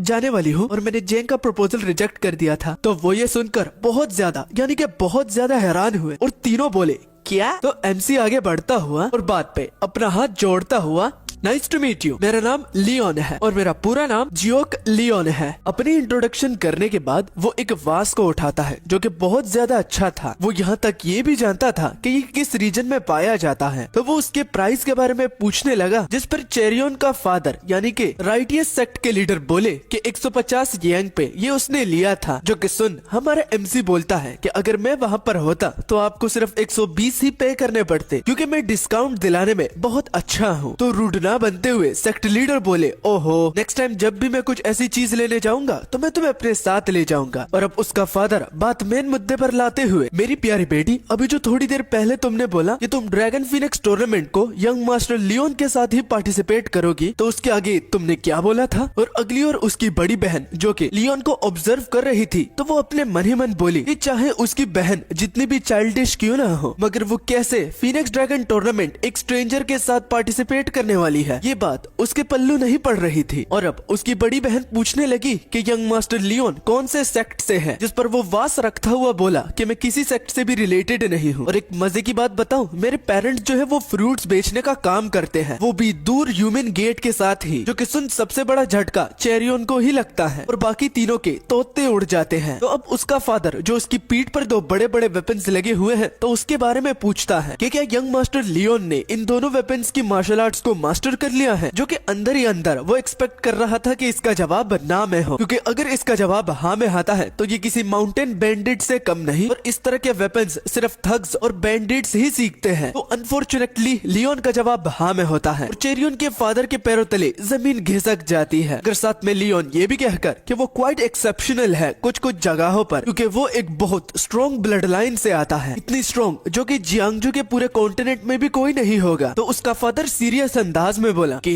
अब ये मत कहना कि तुमने मार्शल आर्ट्स जो सीखी है वो तुम्हारे पेरेंट्स ने ही तुम्हें सिखाई है, जो कि फ्रूट्स बेचने का काम करते हैं। अगेन एक बड़ी डिसअपॉइंटमेंट के साथ जवाब हाँ में होता है, मगर जिस तरह के बार बार सेक्ट लीडर उनके पेरेंट्स की जॉब की बात को ला रहे हैं तो क्या उनको फलों से नफरत है क्या, जिस पर सेक्ट लीडर एकदम पत्थर के बन जाते हैं जैसे कि उसे कुछ फील ही ना हो रहा हो। इतनी डिसअपॉइंटमेंट कुछ ही पलों में उन्हें फेस करनी पड़ी। उसकी बड़ी बहन अपनी छोटी बहन के कान में बोली कि जल्द ही मैं चाहूंगी कि तुम यंग मास्टर जैंग से सुबह सवेरे ही माफी मांग लो, क्योंकि अगर अब भी तुम नहीं करोगी तो तुम रियलिटी को देख चुकी हो। इस पर चेरियन जो कि अब तक घबराई हुई थी कि उसने ये क्या कर दिया है, वो किसी टाइप की भी बात नहीं कहती और सीधा एग्रीड हो जाती है। रात का सीन होता है और चेरियन अपने गार्डन में एक राउंड ले रही थी और अभी तक उसे ये बात सता रही थी कि उसने लियोन को इसलिए अपने घर लाया था ताकि अगर जैंग कुछ उल्टी सीधी हरकत करता है तो वो उसके खिलाफ लड़ने के लिए उसकी मदद करेगा। मगर अब उसकी रियलिटी को जानने के बाद अब क्या करेगी वो, यही बात उसे सबसे ज्यादा सता रही है। मगर वहाँ पर वो सिर्फ अकेली नहीं, क्योंकि वो सामने लियोन को पाती है कि इतनी रात को वो ऑलरेडी उस गार्डन में मौजूद था। उसके पास जाकर चेरियन पूछी कि तुम अब तक सोए नहीं। इसके रिस्पॉन्स में लियोन बोला कि हाँ, जब मैं अपनी लोकेशन को चेंज करता हूँ तो मुझे नींद नहीं आती, यही मेरी प्रॉब्लम है। हाउएवर मैं सिर्फ यहाँ पर इस वजह से नहीं क्योंकि मुझे नींद नहीं आ रही, बल्कि मुझे एक काम पर भी जाना है जो कि बहुत ज्यादा जरूरी है। क्यूरियस होके जब चेरियन उस काम के बारे में पूछी, ना छुपाते हुए हमारा एमसी बोला मैं कुछ लोगों को सबक सिखाने के लिए ही जा रहा हूँ, जो कि मेरे जियांगजू को कॉन्करर करने का पहला स्टेप होगा। और चेरियन को हमारे एमसी के बातों से ऐसा लग रहा था कि ये अभी तक उन सिली जोक्स को इतनी सीरियसली बोल रहा है जैसे कि फ्रूट्स बेचने वाला जियांगजू कॉन्टिनेंट को कॉन्करर करेगा। और अब चेरियन क्यूरियस हुई कि उनके पेरेंट्स आखिर किस टाइप के लोग हैं, क्योंकि लियोन से खुद सुनने में आया है कि उसकी मदर बहुत ज्यादा खूबसूरत है, तो उसके फादर कैसे दिखते हैं। इस पर एमसी अब सीरियस होके बोला, मेरे फादर काफी अच्छे हैं, उन्होंने हमारी काफी देखभाल भी की है, मगर रूल्स के अंडर होकर ही, क्योंकि मेरी माँ को पसंद नहीं है। मगर फिर भी मुझे उनके रूल से कोई भी मसला नहीं, बस मसला इस बात से है कि वो ये चाहते हैं कि उन रूल्स में मैं भी घिर जाऊं और उसके अंडर ही अपनी जिंदगी बसाऊं। और सबसे बड़ी बात कि मेरे पेरेंट्स चाहते थे कि मैं जियांगजू ना जाऊं, और वो इस डिसीजन के खिलाफ थे। और स्पेशली उसके फादर तो बिल्कुल भी नहीं चाहते थे। क्योंकि सुन चेरियन अपने मन ही मन बोली कि इंडीड, क्योंकि अपेरेंटली लियोन की बातों से ये पता चल रहा था कि दोनों जियांगजू कॉन्टिनेंट का हिस्सा नहीं थे, तो इस वजह से उनको डर लग रहा था कि कहीं उनके बेटे को कुछ हो ना जाए। मगर जब वो लियोन का जवाब सुनती है, वो इसलिए नहीं चाहते थे कि मैं जियांगजू जाऊं, क्योंकि उनको डर मेरा नहीं बल्कि जियांगजू का हो रहा था, मेरे हाथों जियांगजू में उल्टा सीधा ना हो जाए। जिस पर चेरियन शॉक होते अपने मन ही मन बोली, इस बात के साथ तो मैं फुली एग्रीड हूँ। मगर अभी तक चेरियन को लियोन के उल्टे सीधे का मतलब नहीं पता, और ये भी उसे नहीं पता कि ये कितना ज्यादा पावरफुल है। एनीवेज, अगर चेरियन एक अलग पर्सपेक्टिव से देखे तो उसके पेरेंट्स भी बिल्कुल लियोन के पेरेंट्स की तरह हैं। हाउएवर, अगर वो यहीं पर ही इस टॉपिक पर ही बात कर रहे हैं तो दोबारा से उस टेबल को याद करके चेरियन का सारा मूड ही खराब हो जाता है, क्योंकि नोटिस करके एमसी उसे डिस्ट्रैक्ट करने के लिए और एक जेन्युइन आंसर देने के लिए कि पहले खाया हुआ खाना उसने डाइजेस्ट कर लिया है, बिकॉज वो सिर्फ वेजिटेबल्स थे, इसलिए अब उसे बहुत ज्यादा भूख लग रही है। वो पूछने लगा कि क्या कल सुबह उसके पेरेंट्स खाने में उसको मीट सर्व कर सकते हैं। कि सुनती हुई चेरियन बोली, क्या फजूल की बकवास करना बंद करो, अब तुम्हें ऐसा करना है कि कल सुबह का खाना खाते ही तुम्हें यहाँ से निकलना होगा, यानी कि इस जगह से। इस पर वो उसे डीपली नजरों से देखता है, और चेरियन ये देखकर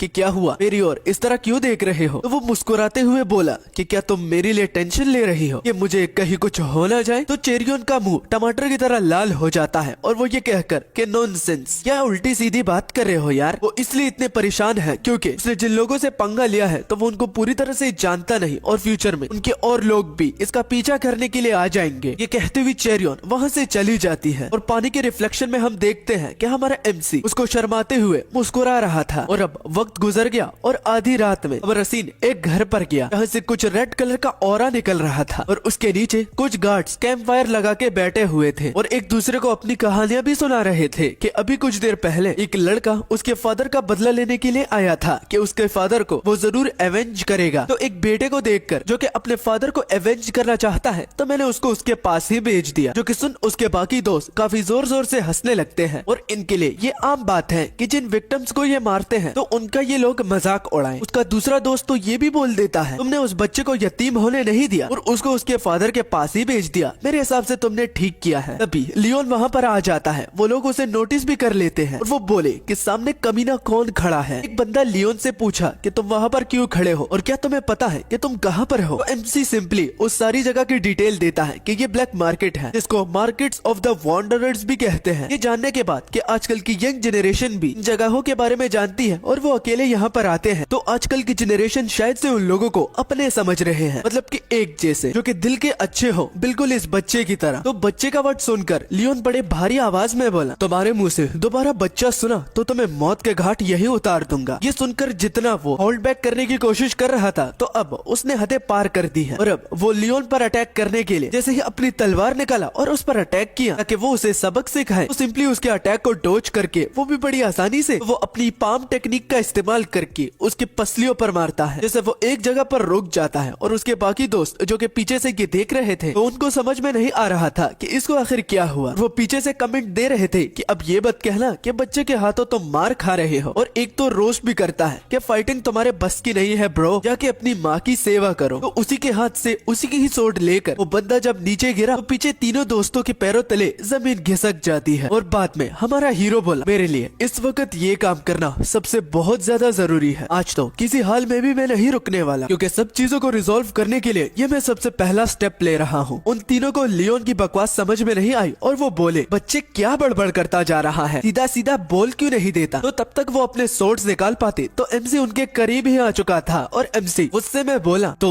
इसका मतलब मेरे रास्ते में जो लोग भी मेरे गोल तक पहुँचने का कांटा बनेंगे, तो उनको मैं रास्ते से ही हटा दूंगा। और वो उन तीनों को एक ही स्लैश के साथ सब्जियों की तरह काट डालता है और अपने सेंटेंस को खत्म करके कि आज तो लाशों के ढेर लगने वाले हैं। उन तीनों को हराने के बाद जब सीन अंदर डैन पर गया तो वहाँ पर भी सारे लोगों को मौत के घाट उतारकर जब उसने दरवाजा खोला तो वहाँ पर एक मोटा सांड बैठा हुआ था और साथ में उसकी सबऑर्डिनेट्स जिसमें कुछ लड़कियां और एक मर्द था। तो उसे एमसी वहाँ पर देखता है। कुछ लड़कियां एमसी को वहाँ पर देखकर मुस्कुरा रही थी और जो बंदा साके डाल रहा था तो वो बड़े ही गुस्से की नजरों से उसे देख रहा था, मगर एमसी ने परवाह नहीं करी और वो उसके करीब गया और हवा में उसी रेड कलर के ऑरा को फील करने के बाद वो बोला, मनोरंजन के लिए ये एटमॉस्फेयर तो एकदम मस्त है बिड़ू। और फिर बाद में साके पीने के बाद जब उसने जोर से अपना हाथ रखा तो वो मोटा सांड बोला कि क्या तुम यहाँ एक गेस्ट के तौर पर आए हो? आखिर तुम हो कौन जो कि इतना कमोशन खड़ा करने की तुम्हारी हिम्मत कैसे हुई और इतना कमोशन करने का आखिर तुम्हारा रीजन क्या था बच्चे? इस मोटे सांड का नाम ग्लूटोनस एम्परर है, आसान अल्फाजों में ब्लैक मार्केट का लीडर। तो उसके यहाँ पर आने का कारण जब उसने पूछा तो एमसी मुस्कुराते हुए ये बोला कि the most expensive person in this room, यानी कि सबसे महंगा पर्सन इस रूम में वो आप ही है ना। तो वो जोर जोर से हंसने लगा। तो ग्लूटोनस समझ गया कि ये यहाँ पर उसे खरीदने के लिए ही आया है, मगर एक बच्चे की इतनी हिम्मत कैसे हुई? इस पर ग्लूटोनस उसे बोला, देख बच्चे, या तुम जैसे जवान लड़के के साथ उतना पैसा होगा कि वो ग्लूटोनस को खरीद पाए? तो एमसी उसे अपनी रकम बताने का बोलता है कि आखिर वो कितना महंगा है। तो वो 5 लाख यानी कि $500,000 येन का पूछता है, क्योंकि उसकी लास्ट रकम है। तो अमाउंट उसके हाथ में और साथ में कागजात जिस पर वो साइन करेगा दोनों के होने वाले कॉन्ट्रैक्ट में। तो क्या वो इस डील को सील करना चाहेगा? तो अब ग्लूटोनस सोचने पर मजबूर हो गया, क्योंकि उसे लग रहा था कि ये बच्चा यहाँ पर उसका सिर्फ टाइम ही वेस्ट करने के लिए आया है, मगर उसे ये कभी भी एक्सपेक्टेड नहीं था कि इस बच्चे के साथ इतना ज्यादा पैसा होगा। मगर उसके बैग पर एक नजर डालते ही वो बता सकता है कि 5 लाख से इससे और भी ज्यादा इसके पास है। इसलिए लालच में आकर ग्लूटोनस बोला कि अगर वो अपनी रकम को इंक्रीज करना चाहे तो लियोन बोला कि वो बहुत ज्यादा डिसअपॉइंट हो जाएगा। मगर बाद में भारी आवाज में ग्लूटोनस ये कहकर कि अगर वो उस बच्चे को वार कर उसका पैसा छीन ले तो एमसी भी बड़ी भारी आवाज में बोला, तो मैं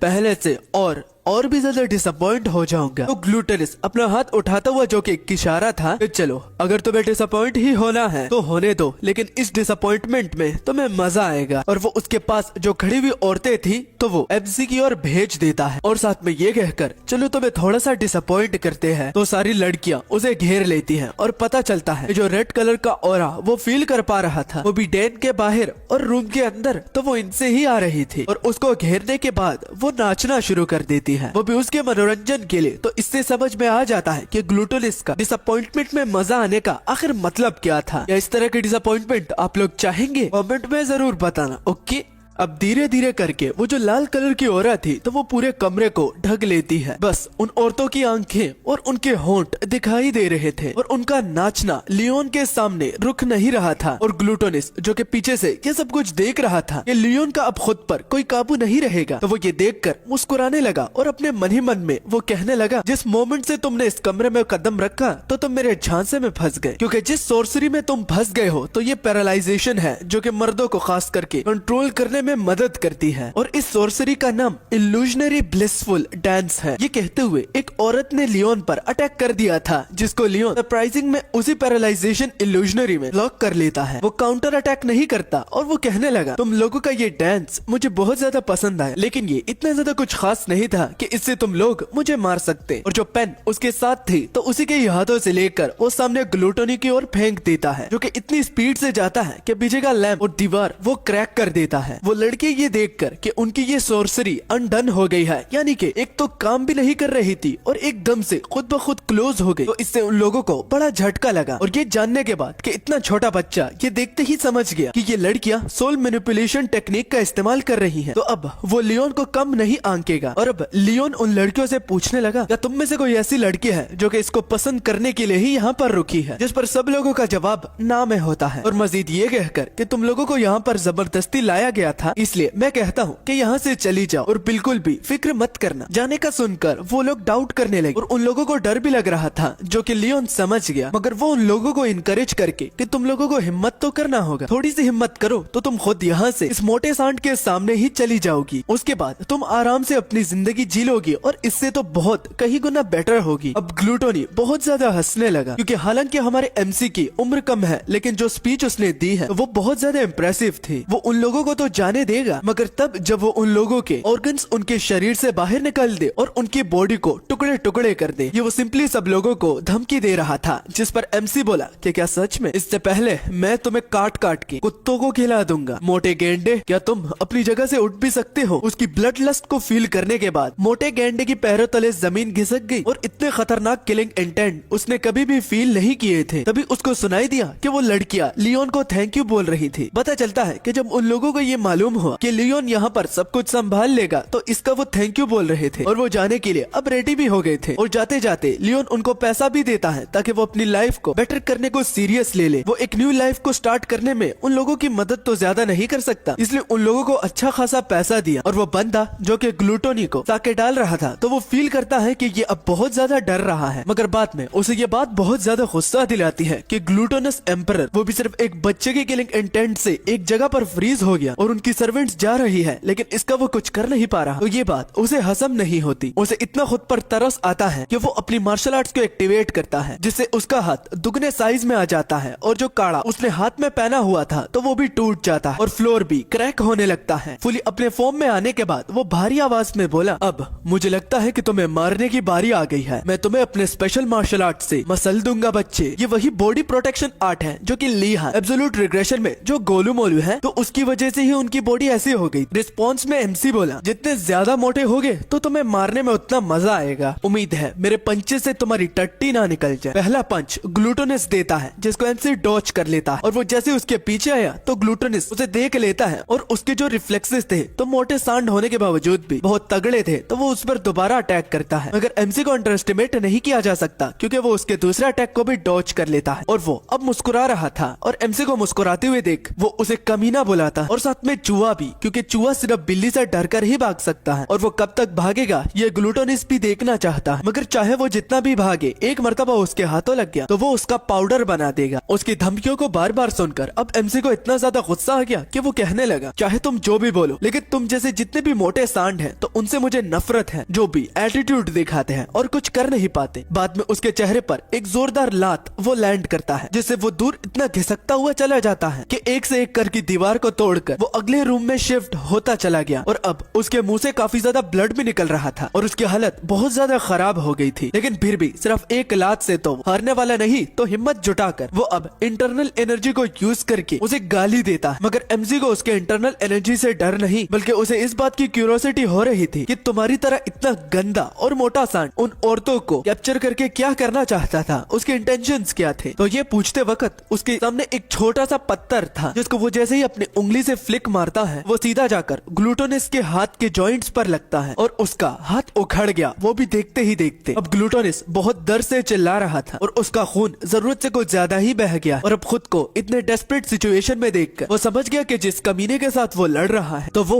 कोई बच्चा नहीं है, बल्कि वो एक रियल मार्शल आर्टिस्ट है। इतना छोटा मार्शल आर्टिस्ट उसने कभी भी ये एक्सपेक्ट नहीं किया था। साथ ही में हम लियोन के ऑरा को भी देखते हैं, इंटरनल एनर्जी जो कि पर्पल कलर की थी या फिर पिंक, पता नहीं, तुम लोग ही बोलो। तो अब जबकि वो वैसे भी मरने वाला है तो वो लास्ट टाइम कुछ ट्राई करना चाहता है और वो चिल्लाते हुए बोला, वैसे भी मैं मरने वाला हूँ तो मैं तुम्हें सरप्राइज के तौर पर अपने साथ ले जाने के लिए आया हूँ। वो अपना ऑरा इतना ज्यादा रिलीज करता है कि आसपास का बिल्डिंग अब गिरने लगा और वो गुस्से में बोला, कुछ भी कर लो बच्चे, लेकिन आज तुम मेरे साथ ही मरोगे। मगर पलक झपकाते ही वो उसके सामने से गायब होकर उसके नीचे आ जाता। नीचे इसलिए बोला क्योंकि वो इतना जाइगेंटिक है कि अगर सामने का वर्ड यूज करता तो MC नजर ही ना। मगर खैर अपनी इंटरनल एनर्जी को कलेक्ट करते हुए वो उसके पेट पर एक जोरदार पाम देता है, जिससे उसकी पूरी इंटरनल एनर्जी उसकी बॉडी के आर पार हो जाती है और पूरी बिल्डिंग को चीरती हुई वो जंगल तक पहुंच जाती है और बहुत सारा खून ग्लूटोनिस के मुंह से निकलता हुआ वो नीचे जमीन पर गिर जाता है और गिरते वक्त उसे ये कहकर, तुम्हारी जान की मैंने रकम दी थी तो तुम्हारी जान का मैं मालिक हूँ, इसलिए मैं ही तुम्हारी जान ले सकता हूँ और कोई नहीं। अब ग्लूटोनिस बड़ी ही धीमी आवाज में बोला, मेरी मरती हुई बॉडी के साथ तुम क्या करोगे और ले जाकर इसका फायदा ही क्या होगा। इस पर MC उसे बोला, शायद तुम्हें कोई मिसअंडरस्टैंडिंग हो गई है, मैं तुम्हें ले जाने की बात नहीं बल्कि उसे ले जाने की बात कर रहा था। पीछे तुम्हारा ये सर्वेंट जो कि साके डाल रहा था। कहानी में ट्विस्ट को देखकर मुझे भी पहले में समझ नहीं आया और ग्लूटोनिस की तरह मुझे भी लग रहा कि ये क्या ही कर ले जिसको साके डालने के अलावा और कुछ आता भी नहीं, और अगर वो जस्ट उसी के लिए ही आया था तो उसने इतना कमोशन खड़ा करने की जरूरत भी क्या थी। वो आराम से उसे ले भी जाता और कोई उसका बाल भी बाका ना कर पाता, इसलिए उसे मारने की जरूरत ही क्या थी और साथ में उनके लोगों को मारने की भी। जिस पर MC बोला, बोला वो इसलिए क्योंकि मुझे तुम्हें मारने का एक रीजन चाहिए था। जिस पर ग्लूटोनस बोला तुम मुझसे भी बहुत ज्यादा बदतर हो बच्चे। जिसके जवाब में एमसी उसे बोलता है वेल मे भी तुम्हारी बात थोड़ी बहुत ठीक हो, लेकिन अच्छे लोग कभी भी मेरे जाल में फंसते नहीं, इसका मतलब तुम अच्छे नहीं हो। ग्लूटोनस ने पूरे जियांगजू में आज तक उस तरह का मार्शल आर्टिस्ट नहीं देखा और ये बाकी लोग भी एक्सपेक्ट नहीं कर रहे होंगे कि एक बड़ी सी आफत उन पर आने वाली। और ये कहता हुआ ग्लूटोनस आखिर मर जाता और अब ना मुड़ते हुए वो बोला हम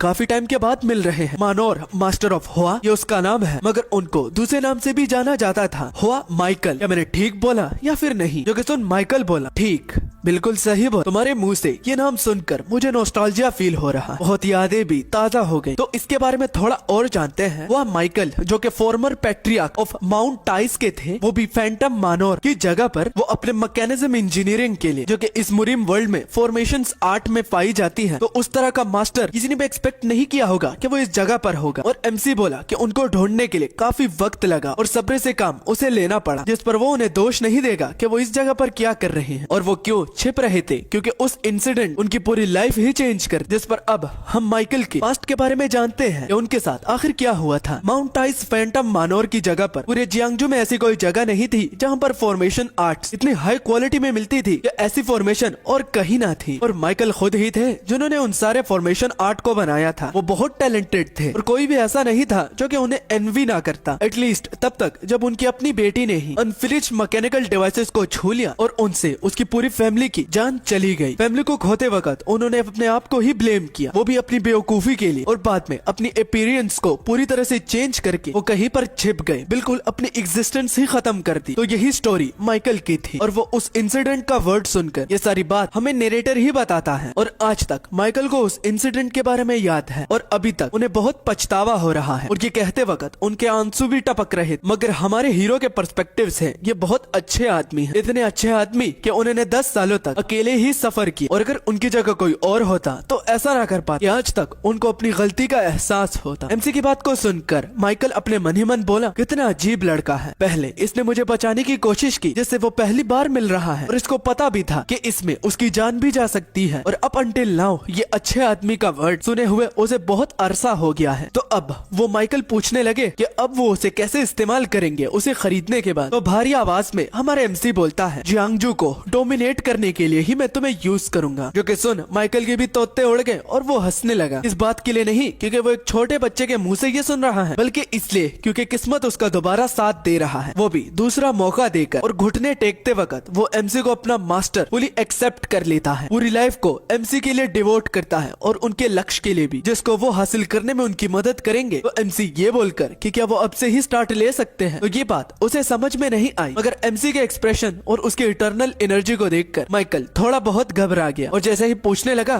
कि आप इसे क्या करने वाले हैं, तो उसकी जस्ट हम एक चीख को ही सुनते हैं। और अब उस बिल्डिंग के बाहर हम एक बंदे को जो कि निंजा की तरह पेड़ पर खड़ा हुआ था, तो वो बोला क्या यंग मास्टर अभी तक लड़ रहे हैं? मुझे तो यकीन ही नहीं आता। अब ये यहाँ पर किस लिए आया है? क्या ये माइकल को यंग मास्टर बुला रहा है या फिर एमसी को? ये तो अगले पार्ट में ही पता चलेगा। तो hello channel, welcome back to my guys. उम्मीद आप लोग खैरियत से होंगे। तो एब्सोल्यूट डोमिनेशन का पार्ट 2 आ गया है, लेकिन छोटा है तो आई एम सॉरी क्योंकि मैं रेस्ट कर रहा था अभी तक। जो मेरी बीमारी है, जुकाम है, वो पूरी तरह से ठीक नहीं हुआ, लेकिन मैंने ऑलमोस्ट 40 मिनट की वीडियो तो बना ली है, तो एंजॉय करना। काफी एक्शन से भरी हुई है और अगेन 1x पर देखा करो और हो सके मुझे सपोर्ट करने के लिए एड पूरा देख लेना प्लीज। इतना तो कर ही सकते हो ना, क्योंकि कुछ लोग कह रहे थे भाई सुपर चैट्स ऑन कर लो, नहीं करना चाहता भाई। कोई कह रहा था मेंबरशिप, जो कि मैं बिल्कुल भी नहीं करूंगा, क्योंकि सब बराबर हो, सब कंटेंट देखने के लिए आते हो तो क्यों ना एंजॉय ही करो, वो भी फ्री में। क्यों तुम लोगों की सीरीज में तुम पर बेचूं, इस वजह से इतना ही तो कर लो, 1x और एड बस पूरा देखा करो। तो चलो अब अपनी वीडियो की ओर बढ़ते हैं, वो भी बिना किसी देरी के। तो लास्ट पार्ट में हमने देखा था कि लियोन माइकल के पास आ जाता है क्योंकि वो ह्यूबे सिटी को कॉन्कर करने के लिए उसकी मदद चाहता है, क्योंकि वो फॉर्मेशन बनाने में बहुत तगड़ा है। तो जब सीन अंदर गया और उससे पहले हमने देखा था कि लियोन माइकल को कुछ कर दिया था, तो वो दरअसल उसने जो अपनी अपीयरेंस चेंज की थी तो वो लियोन ठीक कर देता है, जिस पर माइकल को कुछ भी समझ में नहीं आ रहा था, क्योंकि इस तरह करना नामुमकिन है। माइकल के हिसाब से अगर एक बारी उस आर्ट फॉर्मेशन से अपनी अपीयरेंस को चेंज कर दिया जाता है तो इसको कभी भी रिवर्ट अबॉर्ट नहीं किया जा सकता, लेकिन लियोन के बदौलत ये मुमकिन है। और बिना और सवाल किए वो लियोन को थैंक यू बोलता है उसे दोबारा अपनी अपीयरेंस में लाने के लिए, जिस पर रिस्पॉन्स में उसे लियोन से सुनने को मिला कि वो वैसे भी उसे तब तक यूज करने वाला है जब तक उसकी हड्डियां और दिमाग काम कर सकते हैं, मतलब कि जब तक वो मर नहीं जाता तो वो उससे काम लेता ही रहेगा, इसलिए इतना तो वो माइकल के लिए कर ही सकता है। एंड देन उसी बंदी की एंट्री होती है जिसको हमने बाहर पेड़ पर देखा था, जो कि लियोन को यंग मास्टर बुला के कि आपने तो कर दिखाया। तो ये दरअसल लियोन का बॉडीगार्ड है। वैसे तो लियोन को बॉडीगार्ड की जरूरत नहीं, लेकिन यहाँ पर इसे लियोन का बॉडीगार्ड ही बताया गया है और इसका नाम मियोंग है। मियोंग को वहाँ पर देखकर लियोन के चेहरे पर मुस्कान आ जाती है, मगर बाद में वो जो बात बोला तो उससे मियोंग के तोते उड़ जाते हैं। दाढ़ी में बड़े बेकार लग रहे हो और इतने बूढ़े लग रहे हो जैसे कि मौत तुम्हारे दरवाजे पर दस्तक दे रही है। अपनी बेइज्जती सुनकर मियोंग के मुंह से खून निकल आता है, मतलब कि खून की खांसी। बाद में लियोन माइकल को ये बताता है कि ये उसका गार्ड है जो कि आपको गाइड करेगा, वो भी उस हर एक चीज में जो कि मैं आपसे आगे फ्यूचर में करवाऊंगा। तो इन द फ्यूचर अगर मैं वहाँ पर ना हूँ तो ये आपको जरूर गाइड करेंगे। और बाद में वो मियोंग की और बड़ी ही सीरियस अंदाज में बोला, प्लान में थोड़े से चेंजेस आ गए हैं, हम अपना फर्स्ट स्टेप एसेंस यूनियन से ही शुरू करने वाले हैं। मियोंग बहुत ही ज्यादा शॉक हुआ और वो जब पूछने लगे कि पहले तो वो बताते आ रहे थे कि पाम एसेंस से लड़ने का कोई भी मकसद नहीं, जस्ट अपना टाइम वेस्ट ही होगा, तो अब आखिर ऐसा क्या हुआ कि वो लोग सबसे पहले पाम एसेंस से ही शुरू करना चाहते हैं। और सबसे बड़ी बात कि वो फीनिक्स ड्रैगन टूर्नामेंट को क्यों ही ज्वाइन करना चाहता है, क्योंकि इससे पहले वो खुद ही तो कहते थे कि ड्रैगन टूर्नामेंट ही उसका मेन गोल है। प्लान थोड़ा सा नहीं बल्कि बहुत चेंज हो रहा है और इसके पीछे का कारण मियोंग को नहीं पता, जिस पर लियोन बड़ी ही सीरियस अंदाज में बोला, वक्त का कुछ पता नहीं चलता मियोंग, कब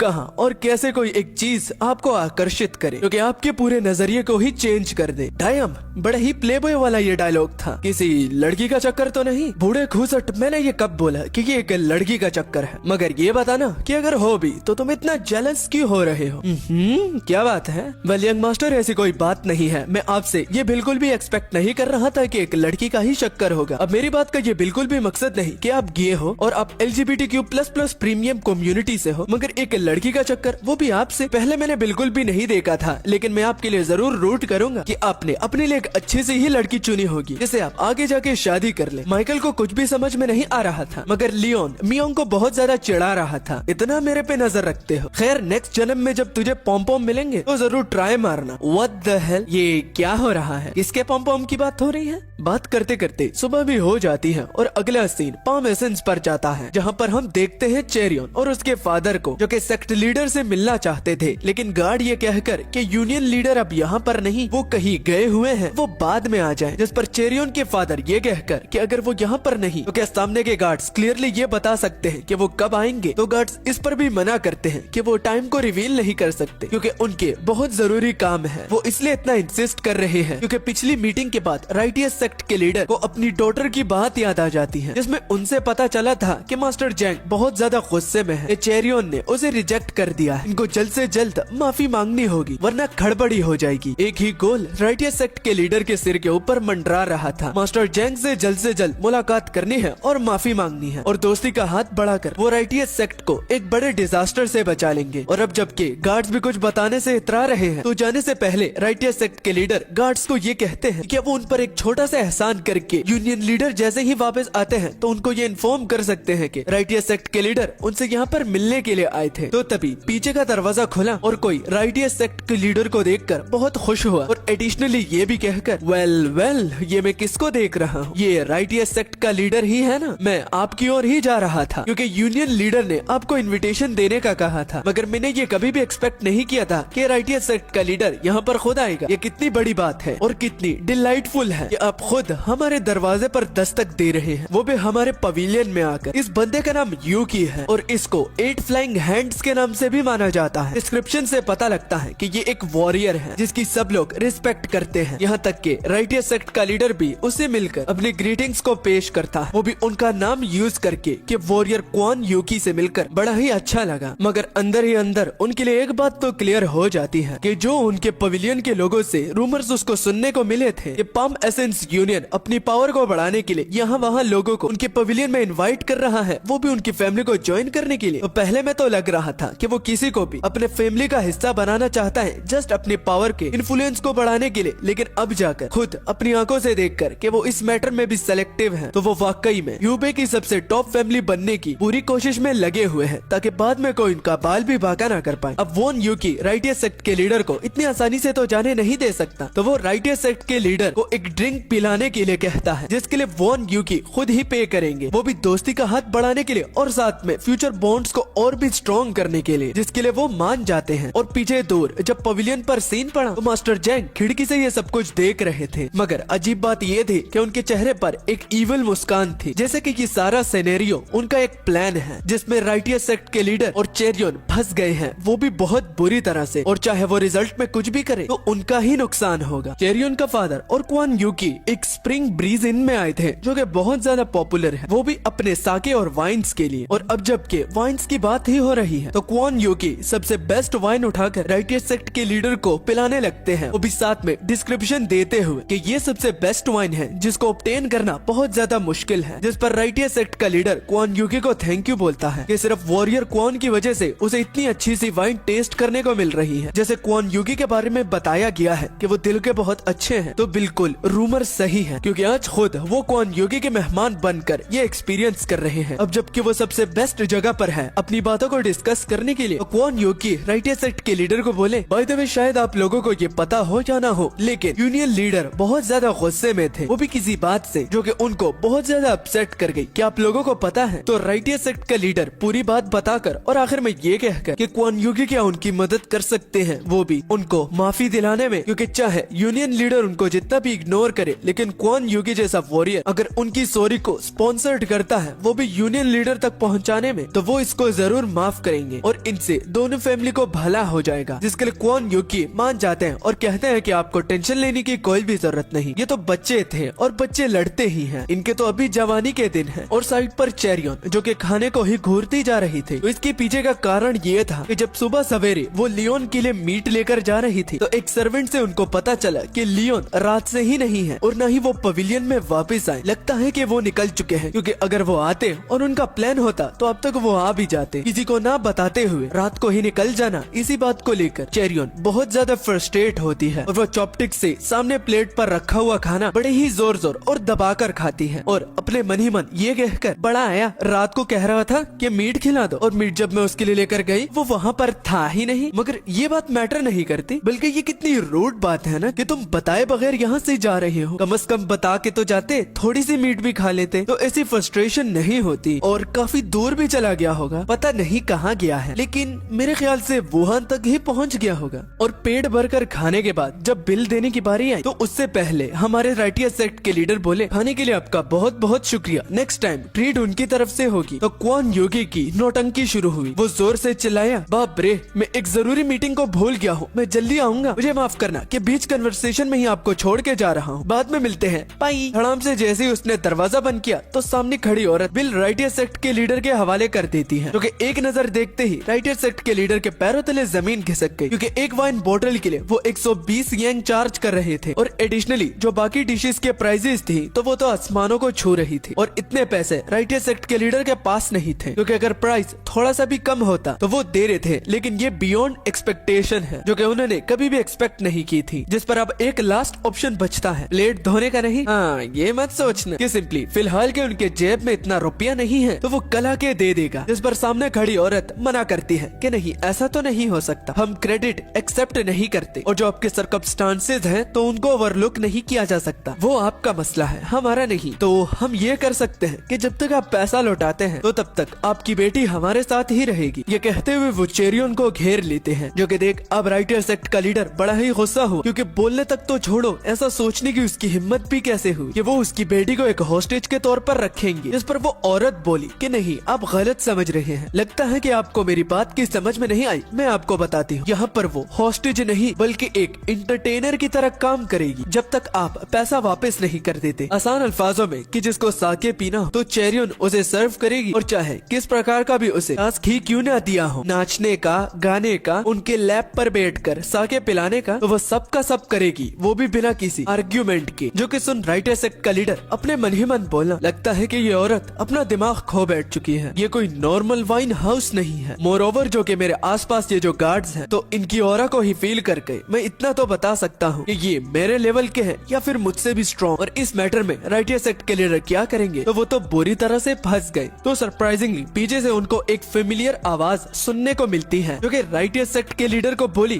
कि सेक्ट लीडर, हम दोबारा मिल रहे हैं। तो वो और कोई नहीं बल्कि लियोन था, जिसे देख राइटियस सेक्ट का लीडर बोला, यंग मास्टर आप यहाँ पर क्या कर रहे हैं? तो रिस्पॉन्स में लियोन सिर्फ मुस्कुराता ही है और लियोन को वहाँ पर देखकर चेरियन पूछी, तुम यहाँ पे क्या कर रही हो? तो लियोन बोला, यहाँ पर लोग क्या करते हैं जो तुम लोग करने आए हो, तो वो मैं भी करने आया हूँ। ऑब्वियस सी बात है, पीने के लिए और खाने के लिए, मगर एक प्रॉब्लम है मेरे को। उसने धड़ाम से साके की बोतल उस औरत के टेबल पर मारी और बाद में ये कहकर, देखिए मैं काफी सिंपली और काफी आराम से बोलूंगा, आपकी ये जो वाइन है इसमें एक अजीब सा टेस्ट आ रहा है। क्या इसमें आप लोग किसी प्रकार की मिलावट करते हैं या फिर कुछ डाला हो इसको फोर्सफुली गाढ़ा करने के लिए? इस पर वो औरत बोली, आपकी इस बात से क्या मतलब है? तो लियोन बोलने लगा, मैं नहीं बल्कि यहाँ पर जो बिग शॉट यानी कि रईस बाप के बेटे होते हैं और उनके बाप खुद यहाँ पर पीने के लिए आते हैं, तो उनसे सुनने को मिला। तो बुरा मत मानिए तो क्या आप उन लोगों को भी नकली वाइन पिलाते हो और पूरा पैसा वसूलते हो क्या? तो जो लोग वहाँ से निकल रहे थे तो वो भी इस बात को सुन लेते हैं, जो कि देख वो औरत लियोन से बोली, बच्चे लगता है तू टल्ली हो गया है, मैं सजेस्ट करूंगी कि आप अपनी आवाज को नीचे करिए, बिला वजह भगदड़ मत मचाइए। जिस पर MC सिंपली मुस्कुराते हुए बाद में चिल्लाना शुरू कर देता है और सारे इनमें यही नारे लगाता है कि यहाँ की जो स्टाफ है वो ये नहीं देखती कि आप रईस बाप के बेटे हो या फिर खुद एक बड़ी फैमिली से हो। यहाँ पर सब लोगों के साथ स्कैम किया जाता है, वो भी नकली वाइन पिलाकर। तो आप में और बुझ में कुछ भी स्पेशल नहीं। सारे लोगों की अटेंशन लियोन अपनी ओर आकर्षित करता है और अब वो औरत बड़ी ही कंफ्यूज हो जाती है और वो हिचकिचाते हुए बोली कि एक ड्रंक कस्टमर है, आप लोगों को माइंड करने की कोई भी जरूरत नहीं, प्लीज आप जो कर रहे थे तो वही करिए। जिस पर MC रिस्पॉन्स में बोला कि अगर ये रकीज है तो मैं इसको प्रूव कर सकता हूँ, और हाँ, नकली वाइन से किसी को भी नशा नहीं चढ़ता। तुम लोग स्कैमर होकर मुझ पर इल्जाम लगाते हो, एक तो चोरी ऊपर से जीना चोरी, हद होती है। और सुनिए, अगर मैं ये प्रूफ कर देता हूँ कि आपकी ये वाइन नकली है और मैं अपनी इस बात को प्रूफ करने में जीत गया, तो मैं यहाँ से वो सब कुछ चीजें ले जाऊंगा जो कि आज तुम लोगों ने कमाई है, मतलब के पैसे की बात कर रहा हूँ। इसके रिस्पॉन्स में वो औरत बोली, वो भी काफी कॉन्फिडेंट से, और अगर तुम फेल हो जाते हो तो क्या, मैं यहाँ पर आप लोगों का सर्वेंट बनने को तैयार होऊंगा, और अगर ये भी पसंद नहीं हो मुझे नंगा करके पत्थरों से मार डालना और अपना बदला ले लेना। और अब सब लोगों को वो बाहर बुलाता है, जहाँ पर बहुत सारे ऐसे लोग थे जिनको ये पता नहीं था कि ये जगह भी इनके पीछे हो सकती है, और कुछ लोगों को पता ही नहीं था कि यहाँ पर ये बच्चा किस चीज को प्रूव करने वाला है, यानी कि A to Z। उन लोगों को पता ही नहीं कि ये रकिस किस वजह से शुरू हुआ है। अब MC सारी बात को दोबारा रिपीट करवाता हूँ, जैसे कि आजकल सब लोगों के मुंह पर एक ही बात छाई हुई है, वाइन में एक अजीब सा टेस्ट आता है, वो भी इतनी अच्छी इनकी वाइन में। तो क्या आप लोगों को ये लगता नहीं कि ये एक अजीब सी बात है? इसके पीछे का राज क्या आप लोग जानना नहीं चाहते क्या? और सबसे बड़ी बात कि स्टोर अपनी वाइन को एक ऐसी जगह पे क्यों रखेगा जहाँ पर ज्यादातर लोगों को इस जगह के बारे में पता ही नहीं है, और इतनी दूर अपने इनसे क्यों रखना चाहते हैं, वो भी अपनी इतनी कीमती वाइन को। और ये चेन ये लोगों ने यहाँ पर क्यों लगाया है, वो भी उस वाइन को यहाँ पर स्टोर करने के लिए? तो इसके पीछे का क्या ही रीजन हो सकता है? क्या वो कुछ छिपा रहे हैं क्या? जिसके रिस्पॉन्स में वो औरत सीधा लियोन पर उंगली उठाते हुए बोली कि वो बहकी बहकी बातें करना बंद करे। आखिर स्प्रिंग इन यहाँ पर अपनी वाइन को क्यों ही छुपाएगी? उनके पास वहाँ पर काफी वाइन पड़ी हुई है, तो झूठ बोलना बंद करो। अगर अपने ट्रेड को यहाँ पर ही छिपाना है तो इतनी गंदी जगह पर वो क्यों ही छुपाएंगे? तो तब तक वो उस दरवाजे को अपने हाथ से तोड़कर मटके को बाहर ले आता है और पहला झूठ पकड़ा जाता है कि यहीं पर ही वाइन है। और जो लोग ये देखते हैं कि एक बच्चा सिर्फ एक मुक्के से इस ताले को तोड़कर साथ में दीवार को भी तोड़ दिया, तो क्या यहाँ पर अपनी पावर को शो करने के लिए आए हैं या फिर ये कुछ साबित भी करेगा? अगर जितना ये कह रहा है तो थोड़ा % ये सच निकला। अब आगे बातों को लेकर वो काफी क्यूरियस होते हैं। मटके को देखकर वो औरत बोली कि ये तुम क्या कर रहे हो? तो एग्जाम को उसी मटके से भरते हुए लियोन सब लोगों को ये बोलता है कि उस स्ट्रेंज टेस्ट के पीछे उसकी ट्रू आइडेंटिटी और ये जो स्प्रिंग इन वाइन जो कि इस रेस्टोरेंट की सबसे प्रेशियस वाइन कहलाई जाती है और ये इन उसी के लिए ही मशहूर है। तो अब मैं उसकी आपको एक रियल आइडेंटिटी बताता हूँ। वो औरत बहुत ज्यादा डर गई कि अब उसका पोल खुलने वाला है। इससे पहले ये बच्चा और कुछ रिवील करे, वो भी इन सारे गेस्ट के सामने, तो वो इस बच्चे को ठिकाने लगाने का सोच लेती है। उसके मुंह में एक डार्ट था जिस पर पॉइजन लगा हुआ था, जो कि झट से इस लियोन का खात्मा करने के लिए वो बाहर निकालती है ताकि वो कुछ और रिवील करने से ही बीच में रुक जाए, सारे लोगों की अटेंशन को वो आकर्षित करे, वो भी इस वाइन के टॉपिक से हटकर। तो उन्होंने जैसे ही डार्ट को लियोन की ओर फेंका तो लियोन मुस्कुराते हुए उसी मटके को उठाकर उस डार्ट के सामने रख देता है। डार्ट जैसे ही उस मटके को छूता है तो मटका टूट जाता है और मटके के अंदर जितना भी वाइन वाइन था तो वो यहाँ वहाँ गिरने लग जाता है। लेकिन तभी उस वाइन में जो कि यहाँ वहाँ गिर रहा था तो सारे लोगों की नजर उस वाइन में किसी चीज पर पड़ती है जो कि किसी आकार में था, और वो आकार दरअसल एक बग था, एक कीड़ा, जो कि देख सारे लोग चौंक गए कि वाइन के अंदर ये कीड़ा क्या कर रहा है। तो अपनी बात को साबित करते हुए लियोन ये बोला, चलो अब जबकि मैं सब कुछ क्लियर कर चुका हूँ कि इसमें किसी प्रकार का एक स्ट्रेंज टेस्ट आ रहा था, तो अब जरा बताना इस वाइन को कौन ट्राई करेगा, वो भी मेरे लिए। क्या कोई ऐसा है जो कि यहाँ पर इस वाइन को टेस्ट करेगा? और अब एमसी सब लोगों को ये कहता है कि क्या तुम पियोगे? तुम नहीं तो फिर तुम ही पी लो। लेकिन कोई भी ऐसा नहीं होता जो कि उस वाइन को पीने के लिए तैयार हो जाए, वो भी उस कीड़े को देखने के बाद। जिस पर आखिरकार एमसी ये कहता है कि अगर तुम लोगों में से कोई भी नहीं आएगा वो भी इस वाइन को टेस्ट करने के लिए, तो मैं अपना पॉइंट कैसे प्रूव करूंगा। चलो अच्छे बच्चों की तरह लाइन लगाओ और एक एक करके सिप लो। जो कि सुन एक बंदा पीछे से बहुत गुस्से में बोलता है कि क्या वो थोड़ा सा खुद अपनी बात पर गौर डाल सकता है कि एक बग से वाइन कैसे बनाया जा सकता है। ये बात तो किताबों में भी नहीं लिखी हुई, तो वो इतना श्योरली कैसे बोल सकता है कि ये बग से ही वाइन बनाया गया है। तो लियोन वो बग उसके सामने लाकर बोलता है कि इस बग का नाम बैक पेंटेड इंसेक्ट है, और इसका ये नाम इसको इसलिए दिया गया है क्योंकि इसकी ये बैक पर जो पैटर्न्स बने हुए हैं तो ये एक आर्ट को रिप्रेजेंट और रिजेंबल करते हैं। जिस पर वो बंदा बोला, हाँ तो इसमें बड़ी बात क्या है? तो एमसी कहने लगा कि ये माना जाता है कि ये बैक पेंटेड इंसेक्ट बिल्कुल बियर बाइल वाइन की तरह है जो कि कुछ देर पहले वो लोग पी रहे थे। लेकिन हाँ एक और पॉइंट क्लियर कर दूं कि ये बैक पेंटेड इंसेक्ट नहीं बल्कि इसकी जो मूत होती है वो बियर बाइल वाइन और इसकी मूत एक ही तरह टेस्ट करती है, और तुम बता भी नहीं पाओगे। जो कि सुनकर बाकी लोगों का दिल खराब हो जाता है और कुछ लोग तो अपने सिर पर हाथ रख के कि ये क्या पी लिया। तो इस कमोशन में से पीछे एक आवाज आती है जो कि एमसी को बोली, अच्छा और अगर ऐसी ही बात है तो तुम्हें इसके बारे में कैसे पता? उस आवाज को सुनकर वो जो औरत होती है तो उसके तो पैरों तले जमीन घिसक गई, क्योंकि वो आवाज किसी ऑर्डिनरी शख्स की नहीं बल्कि एल्डर यांग की है जो कि साउदर्न पीक अलायंस का लीडर है। और चलो अब इस न्यू कैरेक्टर एल्डर यांग के बारे में थोड़ा बहुत जानते हैं। तो इतिहास की सबसे लंबी फाइट जो कि पूरे 13 सालों तक लड़ी गई थी, जिसको इन लोगों ने बाद में ऑर्थोडॉक्स डेमोनिक वॉर भी करार दिया था। तो उस वॉर के एंड में बहुत लोगों ने सिग्निफिकेंट डैमेज लिया था। दोनों सेक्ट्स के लोगों को बहुत सारे भारी भरकम डैमेजेस हुए थे, और बाद में the 9 great sects, 1 union and the 4 major clan sealed के जो लोग थे तो अलग रहने लगे और एक दूसरे के लिए दरवाजा बंद कर दिया। और जो डेमोनिक कल्ट थी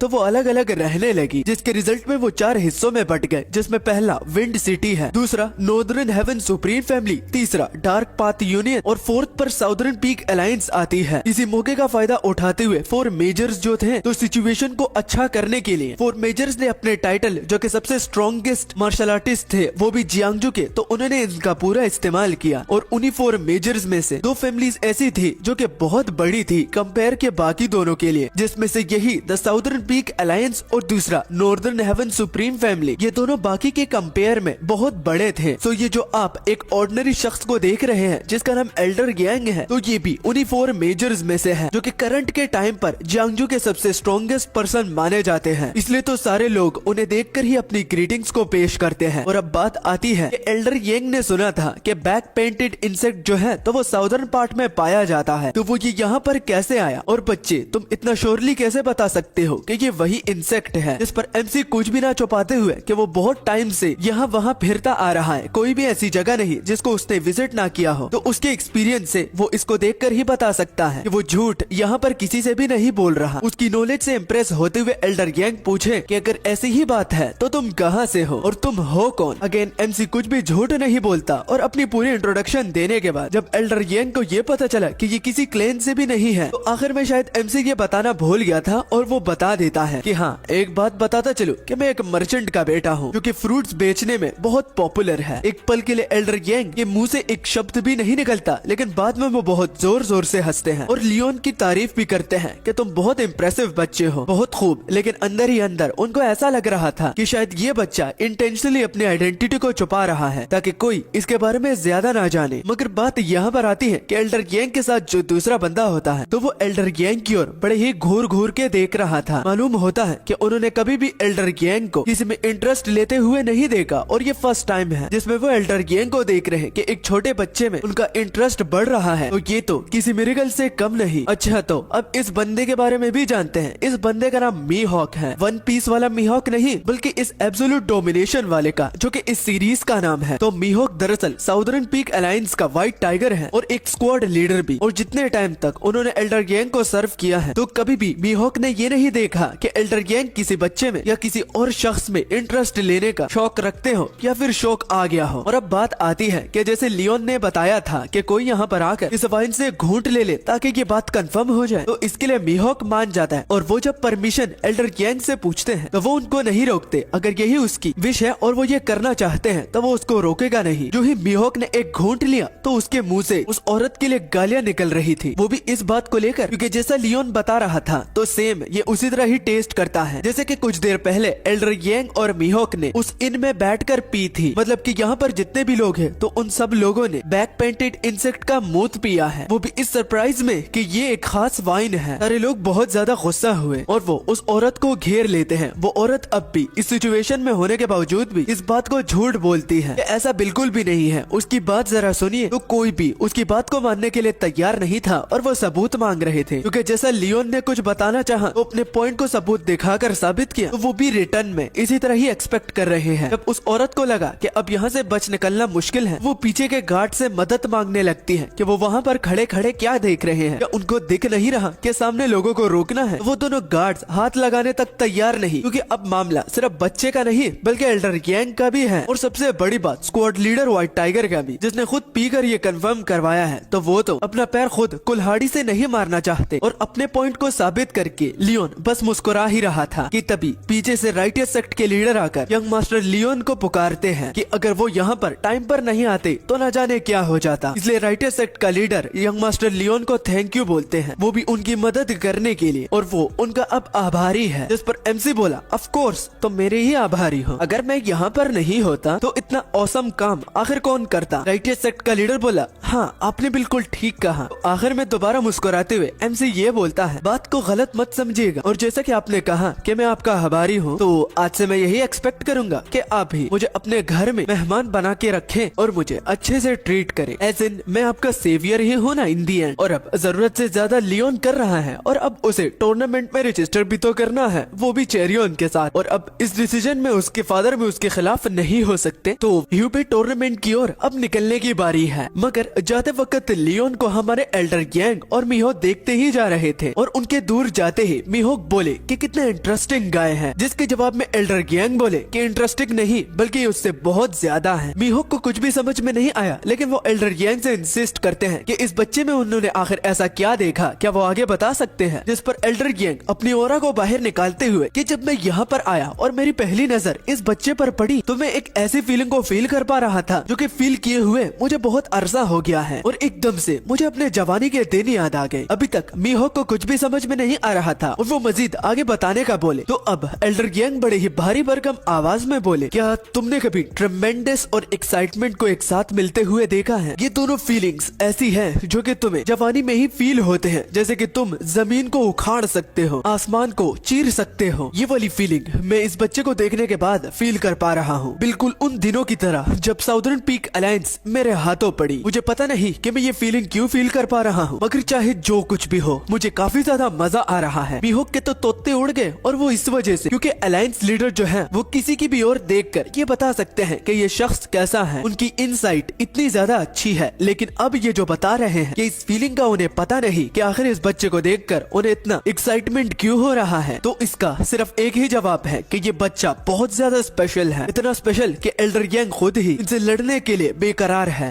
जिसके बाद कहानी एक अलग सा मोड़ ले लेती है। हम जंगल में देखते हैं कि एक बंदा बड़ी ही तेजी से कहीं और भाग रहा था और उसके पीछे कुछ लोग पड़े हुए थे और वो एक ही बात को अपने मन ही मन दोहरा रहा था कि उसे जल्दी से जल्दी बाकी लोगों को अलर्ट करना होगा, चाहे उसको इसको अलर्ट करने में कुछ भी क्यों ना करना पड़े, क्योंकि जियांगजू की जो फेट है वो सारी इस अलर्टनेस पर डिपेंड है, क्योंकि एक बहुत बड़ी आफत उनकी ओर आ रही है। तो इसी बीच एक पीछे से कोई और बंदा अपीयर होता है। पहले वाला बंदा डायरेक्ट डर गया और प्रोटेक्शन के लिए जब उसने अपनी तलवार को बाहर निकाला और वो बोला ये लोग इतनी जल्दी यहाँ पर कैसे पहुँचे। तो वो दरअसल उसका एक कंपेनियन था जो कि अपना बैच भी दिखाता है और कहता है कि ऑर्थोडॉक्स अलायंस से ही आया हूँ। और उस बैच की ओर देखकर वो बंदा रुक गया क्योंकि वो कोई नकली बैच नहीं, क्योंकि ऑर्थोडॉक्स अलायंस की यही आइडेंटिफिकेशन टैग है जिससे पता लगाया जा सकता है कि क्या ये बंदा सच बोल रहा है या फिर नहीं। तो पहले वाला बंदा अपना नाम योंग बताता है जो कि नॉर्दर्न हेवन फैमिली से है और उसके पास ज्यादा टाइम नहीं, वो सीधा पॉइंट पर बात करना चाहता है। वो बात ड्रैगन फीनिक्स टूर्नामेंट को कैंसिल करने की थी और द हेवनली ड्रैगन टूर्नामेंट को भी, क्योंकि उसे अपनी इन्वेस्टिगेशन से ये पता चला है कि एक ग्रुप जिसका नाम फ्लाइंग स्वॉलोड एसोसिएशन है, तो इस टूर्नामेंट के पीछे उनकी एक बहुत बड़ी कॉन्स्पिरेसी है, मतलब कि कुछ ना कुछ वो खिचड़ी पका रहे हैं। तो दूसरे वाला बंदा जिसके साथ टैग था तो उसने ये भी सुना था कि इस साल का ये जो टूर्नामेंट है वो नॉर्दर्न हेवन सुप्रीम फैमिली ही हेल्ड की हुई है ना, जो कि उस पहले वाले का ही सेक्ट है और वो उसी फैमिली से है। तो वो अपने सुपीरियर्स के बजाय आखिर ऑर्थोडॉक्स अलायंस के पास ही क्यों जा रहा है, जिस पर पहले वाला बोला कि इसके पीछे भी एक कारण है और वो है कि हमारे बीच एक स्पाई है, जासूस, जिस वजह से हम किसी पर भी यकीन नहीं कर सकते। जो ही उसने ये बात बोली तो पीछे वही लोग जो कि उसका पीछा कर रहे थे तो वहाँ आ जाते हैं। उनको देखते ही वो कहने लगे कि हमें जल्दी से जल्दी अलग दिशा में भागना होगा। इसमें पहला वाला बंदा बोलता है कि मैं एक चारे की तरह इस्तेमाल करूंगा, तुम जाके सब लोगों को अलर्ट करो। तो टैग वाला बंदा बोला कि क्या उन दोनों के अलावा किसी और को इस इन्फॉर्मेशन के बारे में पता है। तो पहले वाला बोला कि नहीं, बिल्कुल भी नहीं, सिर्फ वही दोनों हैं जिनको इस इन्फॉर्मेशन के बारे में पता है। जो ही उसने ये बात सुनी तो उसके चेहरे के एक्सप्रेशंस एकदम से चेंज हो जाते हैं और वो बड़े ही भारी भरकम आवाज में बोला, हाँ सुनकर बड़ा अच्छा लगा। पहले वाला बंदा समझ नहीं पाया और उसकी इस बात से क्या मतलब था। तो तब तक वो कुछ और पूछ लेता तो वो उसके सिर उसके धड़ से अलग कर देता है, क्योंकि ये वही लोग थे जिसका ये बंदा गलत नाम ले रहा था। क्योंकि वो कह रहा था कि कुछ लोग जिनका नाम फ्लाइंग स्वॉलो एसोसिएशन है तो वो गलत है, क्योंकि उस एसोसिएशन का नाम फ्लाइंग स्वॉलोटेल एसोसिएशन है। उस एसोसिएशन की मास्टर भी आ जाती है। जब वो आई तो वो पूछी कि बाकी लोगों का क्या हुआ। वो बंदा बोला कि द 14 बटरफ्लाई उनका पहले ही काम तमाम कर चुकी है। इस पर वो बोली, ठीक, बहुत खूब, मैं यही एक्सपेक्ट कर रही थी कि वो अच्छा ही परफॉर्म करेगा। और अब ड्रैगन फीनिक्स टूर्नामेंट जिनके लिए लोग बहुत ज्यादा बेकरार हैं, तो ये इन लोगों के लिए किसी नाइटमेयर से कम नहीं है। सीन एकदम से शिफ्ट हुआ और चेरियन और लियोन पर गया, जिसमें लियोन कह रहा था कि आगे आने वाले वक्त के लिए वो बहुत ज्यादा बेकरार है।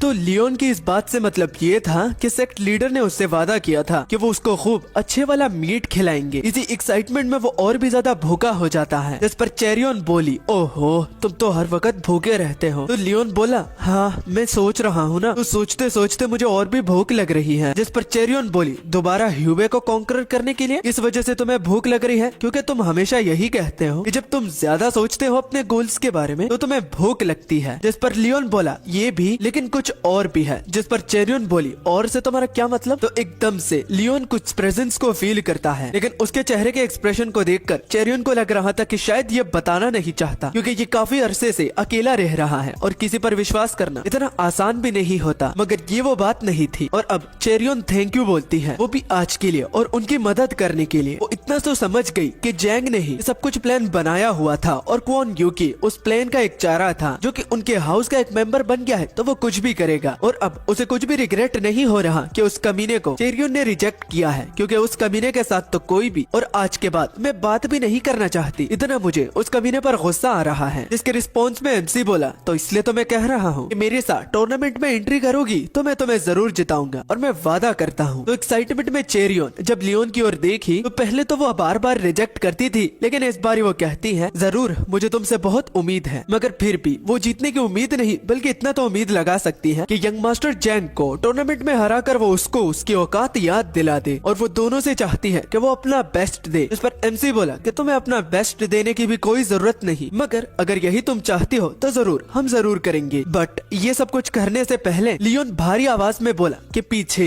एक मेहमान आया है, तो क्या तुम इस कमीने का खुद काम तमाम करना चाहती हो। तो वो और कोई नहीं बल्कि क्वान यूकी होता है। और क्वान यूकी लियोन को देखने के बाद समझ गया कि ये वही लड़का है जिससे यंग मास्टर जैंग को बहुत ज्यादा नफरत है, और पता चला है कि उनका ये प्लान भी लियोन की वजह से ही खराब हुआ है। तो मुझे जरा बताना कि कमीने तुम्हें इस तरह काम करने में क्या मजा आता है। लोगों का बना बनाया प्लेन खराब करके तुम खुद को बड़ा तीसमार खान समझ रहे होगे। जिसके रिस्पॉन्स में एमसी क्वान युकी को बोला, मेरा छोड़ो मेरी जान, अपना बताओ, क्या यही तुम्हारी स्पेशलिटी है कि अपने टारगेट को फॉलो करके तुम उसको चिढ़ाकर मारते हो? क्या यही तुम्हारा काम है? मरने मारने की बात सुनकर चेरियन के तो तोते उड़ जाते हैं और वो कहती है, क्या सच में जेंग हम दोनों को मरवाना चाहता है? तो इस बात को क्वान युकी खुद कंफर्म करवाते हैं कि हाँ, उन्होंने ही ऑर्डर दिया है कि दोनों को मौत के घाट उतारने का है। उसकी किलिंग इंटेंट को फील करने के बाद चेरियन के पैर थड़ थड़ कांपने लगते हैं, क्योंकि वो फर्स्ट टाइम था जब उसने इतनी मर्डरस इंटेंट को फील किया है। और घबराते हुए वो सोचने लगी कि अगर लियोन और वो हाथ मिला लेते हैं तो क्या वो क्वान युकी को रोक पाएंगे? मगर टेंशन उसको इस बात की हो रही थी कि उसने कभी भी तलवार इंसान पर नहीं चलाई, जिस पर अब वो लियोन से पूछने लगी कि क्या उसके पास रियल लाइफ कॉम्बैट का कोई एक्सपीरियंस है? तो लियोन कुछ भी नहीं करता और जस्ट उसके पीछे आकर उसके कंधे पर हाथ रखकर बोला,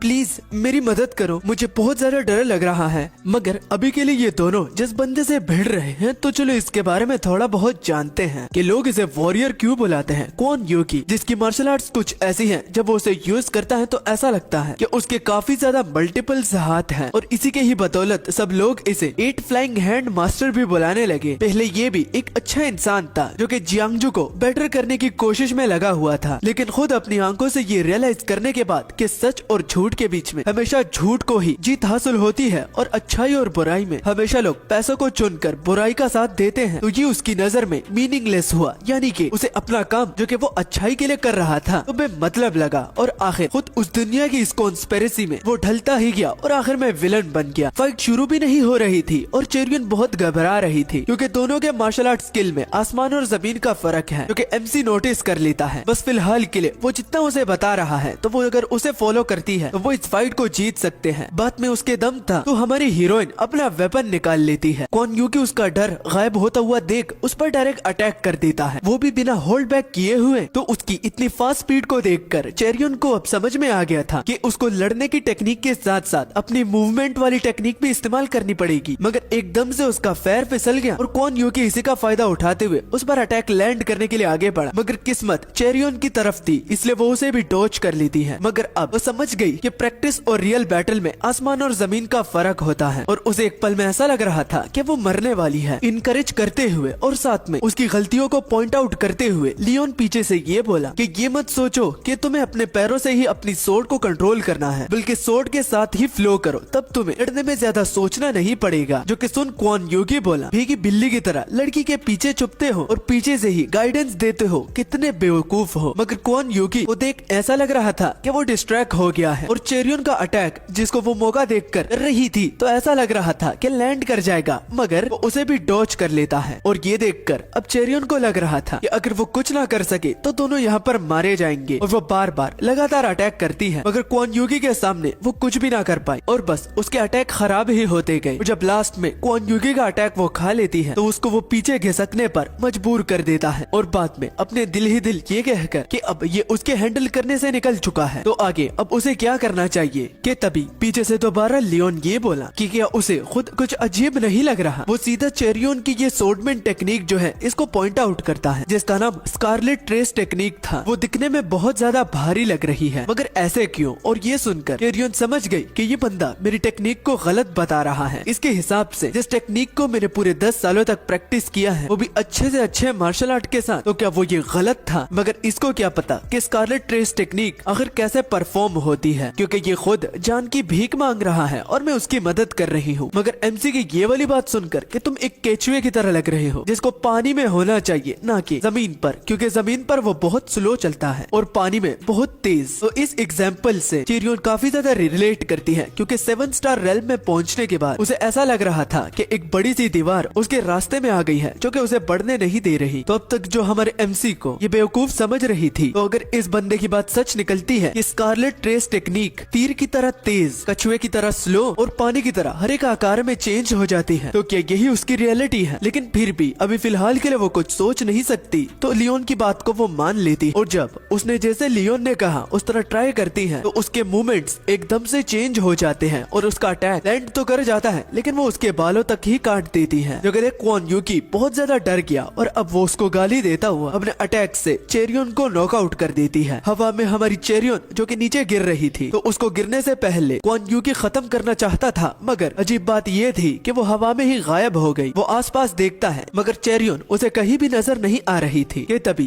पीछे और आसमान से लियोन की आवाज सुनकर कि हाँ बिल्कुल यही ठीक था, तो लियोन जो कि चेरियन को अपने बाहों में पकड़ा हुआ था, तो वो हवा में फ्लोट कर रहा था। फ्लोट से ज्यादा जैसे कि वो हवा पे ही चल रहा था, जो कि देख क्वान युकी के पैरों तले जमीन खिसक गई और वो इस टेक्निक को वॉइड स्टेप बताता है, जिस पर एमसी उसे पिन आउट करते हुए कि वो गलत है। वो थोड़ा बहुत ठीक है, लेकिन ये जो मार्शल आर्ट वो इस्तेमाल कर रहा है तो ये उसके फादर की है, जो कि आज तक रेयरली ही लोगों को इसके बारे में पता है। क्वान युकी ये पूछने लगा कि आखिर उसके फादर है कौन और किस मार्शल आर्ट्स की वो बात कर रहा है, तो उससे बढ़कर एमसी उसे अपने दिल की बात बताता है कि उसके फादर और मदर उनको एक दूसरे से पहली नजर में ही प्यार हो गया था, और अगर वो अपना ऑनेस्ट जवाब दे तो इस तरह की बातों पर उसे जरा भी विश्वास नहीं था कि ऐसा भी हो सकता है। लेकिन इस लड़की को देखने के बाद उसके पूरा पर्सपेक्टिव ही बदल गया। चलो शुक्र है कि ये एमसी प्यार से डरता नहीं ना। खुद बताना यार, जब भी लाइक प्यार की बात आती है मानवास में और एनिमे खास करके जापानीज वाले, तो उसमें लड़का लाइक लड़की को पसंद तो करता है।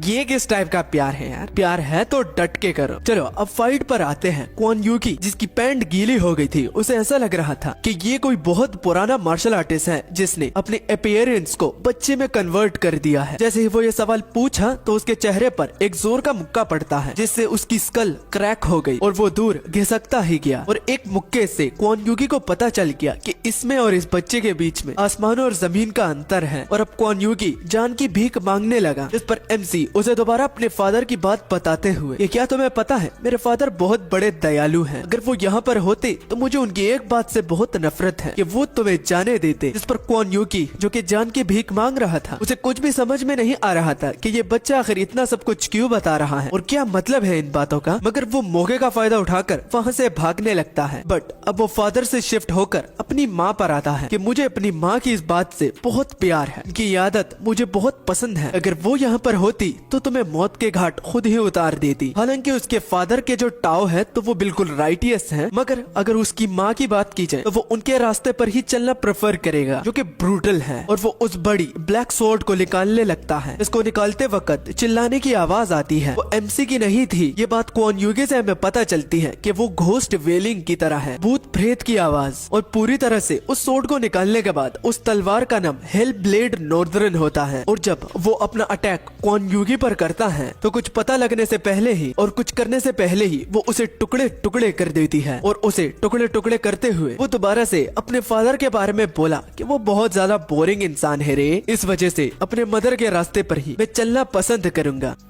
क्वान युकी को हराने के बाद लियोन चेरियन को अपनी पीठ पर लेकर जा रहा था, वो भी वापस, क्योंकि वो फाइट में बेहोश हो गई थी। और जो ही उसके आंखें खुलती हैं तो लियोन ना देखते हुए समझ जाता है कि चेरियन उठ गई है। और तो चेरियन का मुंह टमाटर की तरह लाल भी हो गया था, वो भी इस बात को लेकर कि लियोन के पीठ पर उसको एक पिगबैक राइड वो दे रहा है। चेरियन लियोन से खुद को नीचे रखने का बोलता है, मगर वो बहुत ज्यादा हर्ट है। यही बात कहकर वो उसे ना उतरने देता है, क्योंकि मजीद अगर वो खुद चलेगी तो वो और ज्यादा अपनी बॉडी को डैमेज कर सकती है। जिसके बाद चेरियन क्वान युकी के बारे में पूछती है, जिसके रिस्पॉन्ड में लियोन यहाँ पर झूठ बोलता है, लेकिन वो पूरी तरह से झूठ नहीं था। लियोन सिचुएशन को ऐसा बताता है जैसे कि चेरियन और उसके बीच में जो फाइट हुई थी तो उसमें चेरियन ने उसे अच्छा खासा डैमेज दे दिया था, मगर जब वो बेहोश हो गई तो लियोन को मौका मिला और पीछे से आकर उसने क्वान युकी का खात्मा कर दिया। जो कि जब चेरियन सुनती है तो वो पूछने लगी कि क्या वो मर गया है क्या, तो लियोन एक डरावना सा फेस बनाकर कि हाँ, क्या तुम्हें याद नहीं कि उसने हम दोनों को मारने की कोशिश करी और उसको जैंग नहीं भेजा हुआ था, तो उसके साथ भी हिसाब बराबर करना है। मानो चेरियन को एक झटका लगा जब उसे ये पता चला कि उसके और लियोन के हाथों एक बंदे की जान गई है, मगर लियोन उसे शांत करवाता है क्योंकि इसमें उन दोनों की पूरी गलती नहीं, क्योंकि वो दोनों जस्ट अपनी डिफेंस कर रहे थे। और अगर पूरी सिचुएशन को देखा जाए तो उस बंदे का मरना वो डिजर्व करता था, क्योंकि लियोन के हिसाब से जब कोई बिना सोचे समझे तलवार को किसी के खिलाफ बाहर निकालता है तो ये एक किस्म से सोर्ड की डिसरिस्पेक्ट होती है। इतनी मीनिंगफुल बात को सुनकर चेरियन अपने मन ही मन बोली, ये कभी कभार बहुत ही ज्यादा सेंसलेस और बेवकूफ बातें भी करता है, लेकिन कभी कभी ऐसा टाइम भी आता है कि मैं इसको समझ ही नहीं पाती। ऐसा लगता है कि ये एक दूसरा पर्सन हो। और अब चलते चलते आखिर में लियोन बोलता है कि ये सब बिगिनिंग है। चेरियन पूछी कि तुम्हारे इस वर्ड का मतलब क्या था, तो वो समझाने लगा कि मैं यहाँ पर जियांगजू कॉन्टिनेंट में जिस चीजों को निपटाने के तौर पर आया हूँ तो ये उसकी शुरुआत थी। लास्ट में मेरा गोल दुनिया को कॉन्करर करना है, तो वो भी होगा। वर्ल्ड को कॉन्करर करने के लिए अपना पहला स्टेप लेने के बाद लियोन को तो बड़ा ही मजा आ रहा था। जिसके बाद सीन शिफ्ट होकर तीनों मास्टर पर जाता है, जिनमें से दो बहुत ज्यादा सीरियस थे और वो किसी चीज का खरीदने के बारे में अपने कंपेनियन से पूछ रहे थे। तो जवाब में वही मास्टर जो कि उनका कंपेनियन है, तो उसका जवाब हाँ में होता है और पता चला कि वो गरम गरम स्वादिष्ट खाना लेकर आए हैं और इसी के बारे में वो लोग पूछ रहे थे। उनको भी इस तरह दोबारा ट्रेवलिंग करके और इस तरह ट्रेवलिंग के बीच स्वादिष्ट खाना खाते हुए नॉस्टैल्जिया फील हो रहा था। उन्हें अपने बचपन के दिन याद आ गए। इसी से मुतासिर होकर डीमन एम्प्रेस अपने कंपेनियन का मजाक उड़ाने लगी कि जब वो दोनों जवान थे और एक दूसरे से फर्स्ट टाइम मिले थे तो इसने अपनी आवाज को ड्रामेटिकली बहुत ज्यादा डीप कर दिया था और वो बोला, डीमन एम्प्रेस, मुझे फर्क नहीं पड़ता कि तुम्हारा पास्ट क्या है, मगर तुम्हारा यहाँ आने का और कोई मकसद नहीं। वो यंग मास्टर को चोट पहुँचाना है तो मैं तुम्हें यहीं पर ही मार डालूंगा। ये सुनकर डीमन एम्प्रेस जिस मास्टर को सुना रही थी तो वो तो जोर जोर से हंसने लगता है और जिसका मजाक बन रहा था वो खुद को जस्ट सेंसलेस ही बोलता है कि उस टाइम वो सेंसलेस था। लेकिन जो हंस रहा था वो बाद में डीमन एम्प्रेस से बोला कि यंग मास्टर से तुम्हारा मतलब क्या था। तो वो बताने लगी कि लियोन के फादर, उसी को ही ये यंग मास्टर बुलाता था। ये सुनकर जिस मास्टर का मजाक बन रहा था तो वो बोला, ये टाइम कितना जल्दी गुजर रहा है, लियोन कितना ज्यादा बड़ा हो गया है और अब तो वो इतना बड़ा है कि वो टूर्नामेंट में भी हिस्सा ले रहा है, मतलब कि बहुत सारे बच्चों को चोटें लगने वाली है। जिसके रिस्पॉन्स में बाकी दोनों बोले कि नहीं, लियोन बच्चों के साथ लड़ता नहीं जब तक वो कोई ऐसा काम नहीं कर लेते जिससे लियोन के लिए उनको मारना एक वैलिड रीजन बन जाए। यही कहते हुए हमारा सीन मास्टर जैंग पर आता है, जिनको जो ही खबर मिलती है कि दोनों जिंदा है तो वो बहुत ज्यादा गुस्सा हुए और वो पूछने लगा कि क्वॉन युगी को भेजने का आखिर मकसद ही क्या था। तो अपने ही बंदे से पता चला कि क्वॉन युगी का रात से कुछ भी पता नहीं कि वो कहाँ गायब है, लेकिन चेरियन और लियोन एकदम सही सलामत है। जो कि सुन जैंग कुछ टाइम के लिए ये सोचने लगा कि शायद से लियोन ने क्वॉन युगी को हरा दिया हो, लेकिन बाद में वो खुद पर ही हंसता है कि वो इस तरह सोच भी कैसे सकता है। उसे पता नहीं कि लियोन किस्मत वाला था या फिर वो अपनी स्किल्स की मदद से क्वॉन युगी को मार डाला है, लेकिन चाहे वजह कोई सी भी हो वो तो टूर्नामेंट में ही पता चल जाएगी। और तभी सीन शिफ्ट हुआ और ड्रैगन फीनिक्स टूर्नामेंट का दिन भी आ गया। पटाखे फूट रहे थे क्योंकि इस टूर्नामेंट का बहुत लोग काफी टाइम से इंतजार कर रहे थे, क्योंकि इस टूर्नामेंट में all around the sub continents के यंग मास्टर हिस्सा लेते हैं, वो भी फ्यूचर की पावर को डिसाइड करने के लिए कि कौन कौन से रैंक पर होगा। तभी एक लड़की इतनी जोर से चिल्लाती है कि साइड में दो लड़के उनके कानों से खून निकलने लगता है, वो भी सिर्फ मास्टर हागी को देखकर। अब हागी नॉर्दर्न फैमिली का सक्सेसर है, वो स्ट्रॉन्ग भी है और हैंडसम भी, इस वजह से इस लड़की की चीख निकल गई। और पीछे हागी सीमा क्लैन के यंग मिसेस के साथ ही आ रहा था, वो भी इकट्ठे। ये तभी एक और लड़की चिल्लाते हुए बोली, वो देखो वो तो यंग मास्टर यांग है, ये साउदर्न पीक अलायंस का सक्सेसर है। और उसके पीछे एक सुंदर सी लड़की जिसका नाम सियोल बेक होता है, वो ग्रीन वाटर मानोर की डॉटर होती है जिसका नाम सियोल बेक, लेकिन हम इसे सियोल ही बुलाएंगे। चलो इन सारों की इंट्रोडक्शन तो हो गई, अब अपने लियोन की बारी है। लियोन को कोई इंट्रोड्यूस ही नहीं करता और वो खुद से ही सब लोगों को थैंक यू बोलता है कि उनका शुक्रिया उनके आने का मनोरंजन करने के लिए। जो कि सुन बाकी लोग उसे पागल समझने लगे और चेरियन के तो होश उड़ जाते हैं कि वो आखिर किस पागल के साथ आ रही है। ये तो जरा सा भी नर्वस नहीं नजर आ रहा। लियोन को टूर्नामेंट की जगह बहुत ज्यादा पसंद आई, इससे ये साबित होता है कि ये लोग बहुत ज्यादा अमीर हैं। तो बीच में लियोन की बात को काट कर चेरियन लियोन से थैंक यू बोलती है कि तुम्हारा बहुत बहुत शुक्रिया और एक साथ चलो इस टूर्नामेंट को जीतते हैं। जो ही दोनों मुस्कुराते हुए एक दूसरे को हाँ बोले तो वहीं पर ही टेस्ट शुरू हो गया। और टेस्ट शुरू होने से पहले एक गार्ड बाकी लोगों को समझाता है कि बस खड़े खड़े वेट करना, किसी चीज को छूना मत। उसकी बात को सुनकर लियोन को ऐसा लगता है कि ये बंदा चाहता ही है कि हम एक चीज को छुएं, लेकिन वो भी सोच समझकर। मगर ये तब क्लियर होगा जब वो एग्जाम रूम में अंदर इंटर कर। एग्जाम रूम में इंटर करने के बाद हलचल मच जाती है, सब लोग एक दूसरे से बात कर रहे थे और इंट्रोड्यूस भी कर रहे थे। ये तभी चेरियन बोली कि हमें बोला गया था कि किसी चीज को छूना नहीं, तो इसका मतलब हमें ऑर्डर्स का वेट करना होगा। कि वो नोटिस करती है कि लियोन किसी और देख रहा था, तो वो दरअसल एक साइन था जिस पर लिखा हुआ था कि मैच इंटर करने के बाद ही स्टार्ट हो जाएगा। जिसे देख लियोन समझ गया कि यहाँ पर एक ट्विस्ट है, लेकिन बाकी लोगों को समझने में टाइम लग रहा था। बाद में वो एक ड्राइंग को पॉइंट आउट करता है कि ये बहुत अजीब लग रही है। लियोन चेरियन को ऑब्जर्व करने का कहती है, वो भी इस फोटो को देखकर। जिसको जब वो थोड़ा सा ऑब्जर्व करती है तो वो बोली, वो भी बड़े हैरानी से कि इसमें जितने भी वेपन्स ये लोग इस्तेमाल कर रहे हैं तो ये तो लेजेंडरी वेपन्स है, तो इसका मतलब यहाँ पर हमें ये मिल सकते हैं। तो जिस चीज को ऑब्जर्व और पॉइंट आउट नहीं करना था तो वही चेरियन करती है। और अगर लियोन यहाँ पर उसे गाइड करने के लिए ना होता तो इस जाल में वो फंस जाती, जो कि टूर्नामेंट के हेड्स ने ही लगाया हुआ है। वो भी इस पेंटिंग का गलत मतलब देखकर, जो कि वेपन्स को नहीं बल्कि किसी और चीज की तरफ इशारा है। वो दोबारा से बोला कि ऑब्जर्व करो, और जब वो इस बार ऑब्जर्व करती है तो उसे कुछ अजीब नजर आता है। वो नोटिस करती है कि इसमें जितने भी ये लोग आपस में लड़ रहे हैं तो उनकी नजर एक ही दिशा में जा रही थी। अभी लोग एक चीज की ओर ही देख रहे थे, जो कि बाद में एक एसेंस बर्नर होता है। मतलब कि जरूर इसमें कुछ ना कुछ तो होगा। इसी वजह से तो लियोन ने चेरियन को इस पिक्चर को ऑब्जर्व करने का बोला और अब उसे साफ दिखाई दे रहा है ये वेपन्स नहीं बल्कि ये एसेंस बर्नर, यही इस पेंटिंग का मेन पॉइंट है।